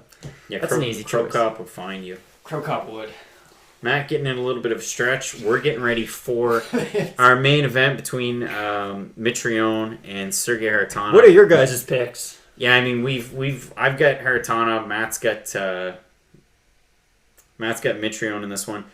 That was a fun fight against Roy Nelson. I mean, it was only a 1-rounder. It was done at the end of the round. Those uppercuts from Haritonov. The knees too in the clinch were nice. The knees on the ground, the one illegal one, but Roy Nelson oversold Can't keep on it. going to that. But the knees, the legal ones that knocked him out, were also very good. Yeah. Yeah, Haritonov's still legit. I mean, that was the reason why I watched that M1 Global, and I was getting big and watching every card, but he did get knocked out by Javier in 16 seconds. Yeah, not that long ago. Yeah. But I mean, Javi's like weird. He's built like a big Bobby Lee, but like he's oddly athletic. Yeah, he is athletic, and I always had him as like a litmus test in the heavyweight division. But then every now and again he'll spike, and like that fight against Frank Mir, man, he didn't look that good. If we're all being honest, didn't look that bad. He didn't, but and Frank Mir's 1,000 years old and overweight. The good thing for Javier Ayala too, and we talk about it every now and again, is the fact that he does have that instinct, like just finish that fight. Like he just keeps going after it. Like, yeah, no. When they were up against the clinch, he could have done a few different things. He just kept hammering away, even those short shots, and able to finish the fight. Haritonov, Matt Mitrione. Who would have ever thought this was going to be a main event in 2019? In the eyes too. He looks like he means well. Matt Mitrione, I mean, where do you get a nickname like Meathead? Oh, I don't know. Probably from just looking like someone who does nothing but deadlifts all day. Oh, Matt Mitrione, yeah. NFL career. What are you wearing, AJ? I'm a fan, but... Yeah, they've been using these... So we're watching the DAZN broadcast. They've been using these... The same... And listen, hey, I mean, I do it every now and again. But the same interviews that they did, like, in the spring with Lovato Jr., whose ears are tucked into his ball cap. Don't do that. He's a weird-looking dude. Don't do that. He would strangle the two of us at the same time. Yeah, I can't wait until they rebook that fight between him he has and... 0% chance of winning. I think it's a fun one. I think it's fun, but he won't... Again, he's not going to be able to take down Mousasi, and on the feet, it's not even close. Yeah, it's a more competitive fight, I think, than John Salter would be. Salter would be a little better on the feet. It's just Gegard's good at everything. Yeah, exactly. And Gegard, he's got to keep the fight on the feet. We know how good he is there. Yeah, exactly. And good takedown defense. I think it'd be fun, though. And I think Lovato Jr. would have a gas tank, too. I do, too. We've seen him win decisions. Yeah, yeah. I don't know. Gegard's going to beat everyone. Like, there's not a big threat. Yeah, I think McDonald is probably the toughest one. If Douglas Lima moves up, size-wise, they'd be close, I guess. But again, Gegard's better than all of them. And even if, again, with, like, Roy, let's say they're both equal at pretty much everything, you weighing 20 pounds more is going to be the big difference. Unless it's a heavyweight. That seems to be the only weight class where the smaller guy always beats the bigger guy. Yeah, heavyweight's been weird lately that way, too. That seems to be the trend anyway. I just think the style of fighting from 205 to 265, like, at 205 you have to be good at everything. Like Gustafsson, John Jones, DC, Rumble, like, you're good at everything no matter what. No matter where the fight goes, you're really good at it. At heavyweight, it's just a lot of boxing and wrestling. There's jiu-jitsu, don't get me wrong, but it's mainly guys who specialize in it. But most of the division is just wrestle, box, wrestle, box, wrestle, box. You don't see a lot of head kicks at heavyweight. You don't see a lot of, crazy techniques. It's mainly just those two. Yeah, and I mean, you end up with tons and tons of finishes. Looking at a tweet, this is an old one. Austin, in brackets, Mr. Van Zant Vanderford wins his Bellator debut via first-round arm triangle choke. Still don't understand how he didn't get a contract after winning on the Contender Series. And Scott Coker said, me either. I like how Scott Coker throws some shade nowadays. Scott Coker will throw shade, but also, how about the UFC's Twitter account? I thought that was good, that whole Ben Askren thing. Getting aggressive with Ben Askren. That was funny, Hey, though. if Ben can't sell himself, sell him. Well, Ben Askren can sell a fight. Invicta FC 35 going on. Looking like a weird end to a fight there. A lot of times there's a foul near the end of the fight, they'll go to a decision. Michael Stetz, who used to be on MMA and Sirius XM, going with Haritonov in this fight. Can't see it going past the first round. I mean, pacing has been great, but you know what? Quality fights tonight have been great. What? Have you not seen that? Francis is embracing his roots, Craig. Francis Ngannou. Again, terrifying man. Terrifying. Seems like a nice guy. But the way he's built, he's 7 feet tall and nothing but muscles. Yeah, I mean, Haritana, Mitrione, just waiting for the intro. Mitrione's intro is always Simple Man by Leonard Skinner. Yeah. Going with the meathead vibe. I'm not sure what Haritanov will have. Just something full of Russian pride. What a weird... They're almost going like with Y2J from Chris Jericho. That's what this... What kind of a font is that? I think that's called the Matrix. There's young Haritanov. Yeah, he doesn't look like that anymore. Is that Pride? Yep. You're not allowed to show... Oh, I thought you weren't allowed to show Pride highlights, but maybe you can. Yeah, I mean, you could go with even older stuff. But, Sergei Haritanov wearing, like, hiking boots in. The real man. I mean, fights against Arlovsky, Overeem. That's back when Arlovsky was getting knocked out every other fight, though. He got knocked out by Brett Rogers. Yeah, it was 2011. Yeah. Who were some of the wins? Overeem? He got knocked out by Overeem, knocked out Overeem. He beat... Had a fight against Alexander Emelianenko. Lost to him, though. Yeah. Got knocked out, didn't he? Let's see. I got it right in front of me. Lost to Barnett. Lost to Munson. Yeah. Win over Fabricio Verdum. Pedro Hizzo. Semi Schultz. That fight was violent. Semi Schultz a coach now. Yeah. One of the best kickboxers of all time. He beat Mark Hunt with a turning sidekick to the body and took Mark Hunt out. That's insane. Keys to victory for Sergei Haritanov. Cut off his movement, and the fence is your friend. I mean, that's Everything basically... we've been saying. Yeah. I mean, that's basically... Look at his last fight. Just in open space, Mitrione is going to have the advantage. Because Mitrione moves his feet so well, he kind of switches stances. And his distance management's good, too. It is. And he's not super hittable. When he gets hit, he can get rocked, but still, he's not the most hittable guy in the world. Especially lately, like, he does use his feet quite well. But yeah, if Haritanov can crack him kind of in the middle of the cage, get Mitrione to back up. If he gets him up against the cage, he's going to land a lot of good shots. Yeah, this is the same intro that he's had for all his Bellator fights. America. But Matt Mitrione, too, the one thing that he does weird, he crouches a little bit and he keeps his head out there, and it's usually on the center line like all the time. Like, it does, but the fact that he moves his feet so well, his feet move, but his head always kind of stays level. He's he's a really unorthodox guy. He is. He's a really good athlete. Like that's it. Exactly. Yeah. MMA skill wise, he's not he's not like a Stipe Miocic who's gonna go out there and box your head off. Like, he's gonna do weird stuff. He's more of an athlete than a fighter, but which you see out of most of the football guys. Exactly, but like, he is talented. Don't get me wrong. And unlike Greg Hardy, knows the rules. That's true. Very good point. Also, knows the rules. Fighter though. Knows the rules so much so that he knew that it was illegal when Travis Brown was poking him in the eyes. Also, he also knew that it was illegal when Brian Nelson was putting his feet in the cage. Yeah. So there you go. Smart dude. I don't know if he's that smart. But... With a nickname like Meathead, you never know. Exactly. Keep him, the end of the jab, finish your attack, leg kick. Stuff we've been saying. Or throw the shovel punch, too. Yeah, but shovel punch, you only got to worry, because if you throw that like that, it's going to open you up for the right hand. Love the shovel punch. If we head into the polls, Haritanov over Mitrione. We only have one vote there, so it should be 50-50. I think it's Mitrione, correct things Haritanov. We head back in and look at the updated odds about a minute ago. Keep on getting lower. Mitrione, slight favorite. They're pretty much even here. Again, Mitrione 13-6, Haritanov 29-7, 1-0 contest. Absurd. Both guys old. You wouldn't think Matt Mitrione's 40 years old. No, you wouldn't. And for some reason, height's an issue, but... Wait, I thought Mitrione would be taller, too. And Haritanov cutting to make the weight, too. 265. Not like a healthy weight. Not like how, like, Francis cuts to get to 265. Like Derek Lewis, but still. But Derek Lewis is still a good Like, you look at him and he's big. Like how Juan Adams cuts. Like how Juan... That's a... You know what, Craig? You've never said a smarter thing on this podcast. It's not a podcast, man. It's a fight companion. Just any of the... Fight Night Picks Empire? Umbrella. Exactly. Okay. Alright, let's get the particulars. Yeah, I mean, I see this as cut and dry. A good ball wash. Nothing like that.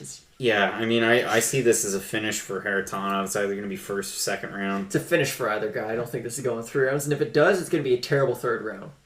Yeah, Matt Mitrione with the awful collarbone sticking out on his left-hand side. Just This is going to be a weird fight, I think. Yeah, look, notable wins. Arlovsky, Overeem, Joey Beltran. Do not count that. That doesn't matter. Nelson and Verdum. Verdum's definitely a big one, It was especially. young in Verdum's career, though. I mean, if Win, if yeah. Verdum fought him now, who would win? Verdum I'd would probably strangle take that man. Fabrizio. Yeah, there you go. And Matt Mitrione only has 13 wins, and they're showing 5 of them there. I was rewatching Cain Velasquez versus Fabrizio Verdum. Cain didn't do terrible. It was more Verdum so good than Cain's. Yeah. Like, a lot of people made the fact about elevation and stuff, but Cain just couldn't take him down. And not like he couldn't take him down, like you just can't take Verdum down. And the one time he did, Verdum locked that head up and choked him. All right, we're going to get the meeting in the center of the cage. So yeah, it seems to be the consensus is that Karatanov's the favorite of the people viewing this, or is it about 50-50, you'd say? Yeah, I'd say Hartonov here. All right then, underdog. That's who I've got. You've got Mitrione. You stick with your pick. I do. I've been known Meathead. to do that, even though I'm wrong a lot, but Hartonov. I'm not a fan of Miller Lite, I'll tell you that right now. It's very watery. All right, we get ready for the start of round number 1. Our main event, Hartonov, throwing. Mitrione again. Good movement on the feet. He's a strange fighter, unorthodox to say the least. If I'm Mitrione, I do not engage. I throw a lot of jabs, a lot of... Oh, and Mitrione kicked him right in the cock. That's where the "this is tough" comes from. There you go. Yeah, this is tough. Oh, he gonna puke. If this is done, I swear. This is just like Hartonov eye-poking This Anton Viazij in an M1.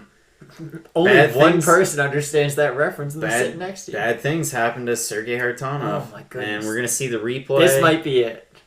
Oh, Yeah, he kicked him right in the Square dick. cock. I don't think this fight's gonna go on. Yeah, he's laying flat. Oh, this better not be a live cam.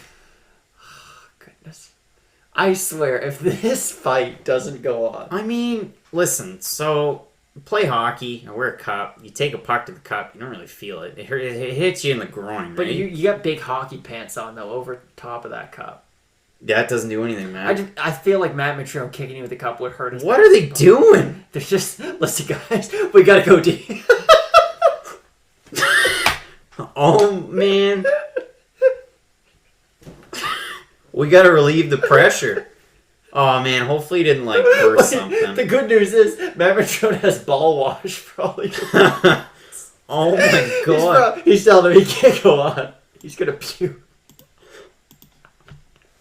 Oh, man. Matt Mitrione will give a... Oh my goodness. Call the fight. Oh, no. He can't go on. His balls explode. So can we redo this fight tomorrow night? Yeah, I've seen this at a Sergey before. He's shaking his head no. No, he's good to go. He's No. good to go. Yeah, this is what happened in the Viazij fight. I feel like it's a very different foul, It Greg. was no. Listen, but it was a flick, and he just barely touched him in the it whizzed by, and this happened. Again, though, this was a legitimate kick to the groin, and he's down for a reason. Man, he must have big nuts. Yeah, they're filling up with blood right now. He must have a set. That's a stinger. Got a Ugh. cock on him, I'm sure. That doesn't matter. No, he can't. Oh my goodness. Is this the funniest end to a fight companion? No. Matt Mitrione's like, listen, I'm sorry, guys. These guys worked out for so damn long. Oh my goodness. Yes, Robin Black.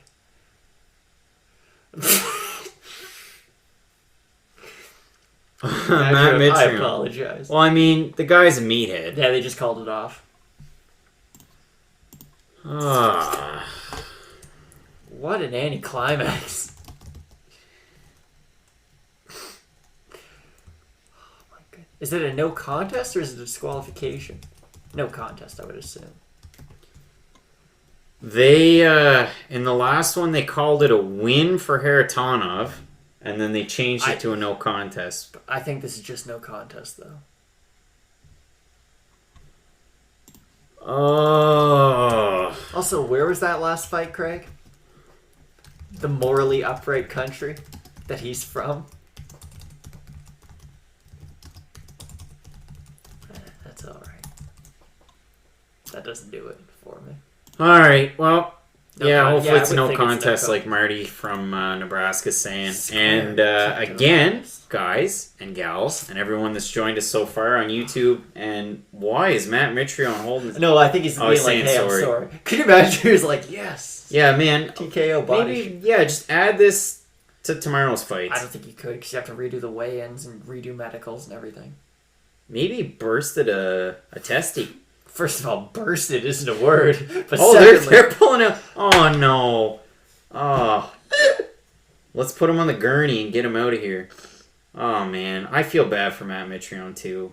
That sucks. really, Greg, of the two people, who do you feel worse for? Leon Roberts covering up the mic. Ooh. Oh my goodness.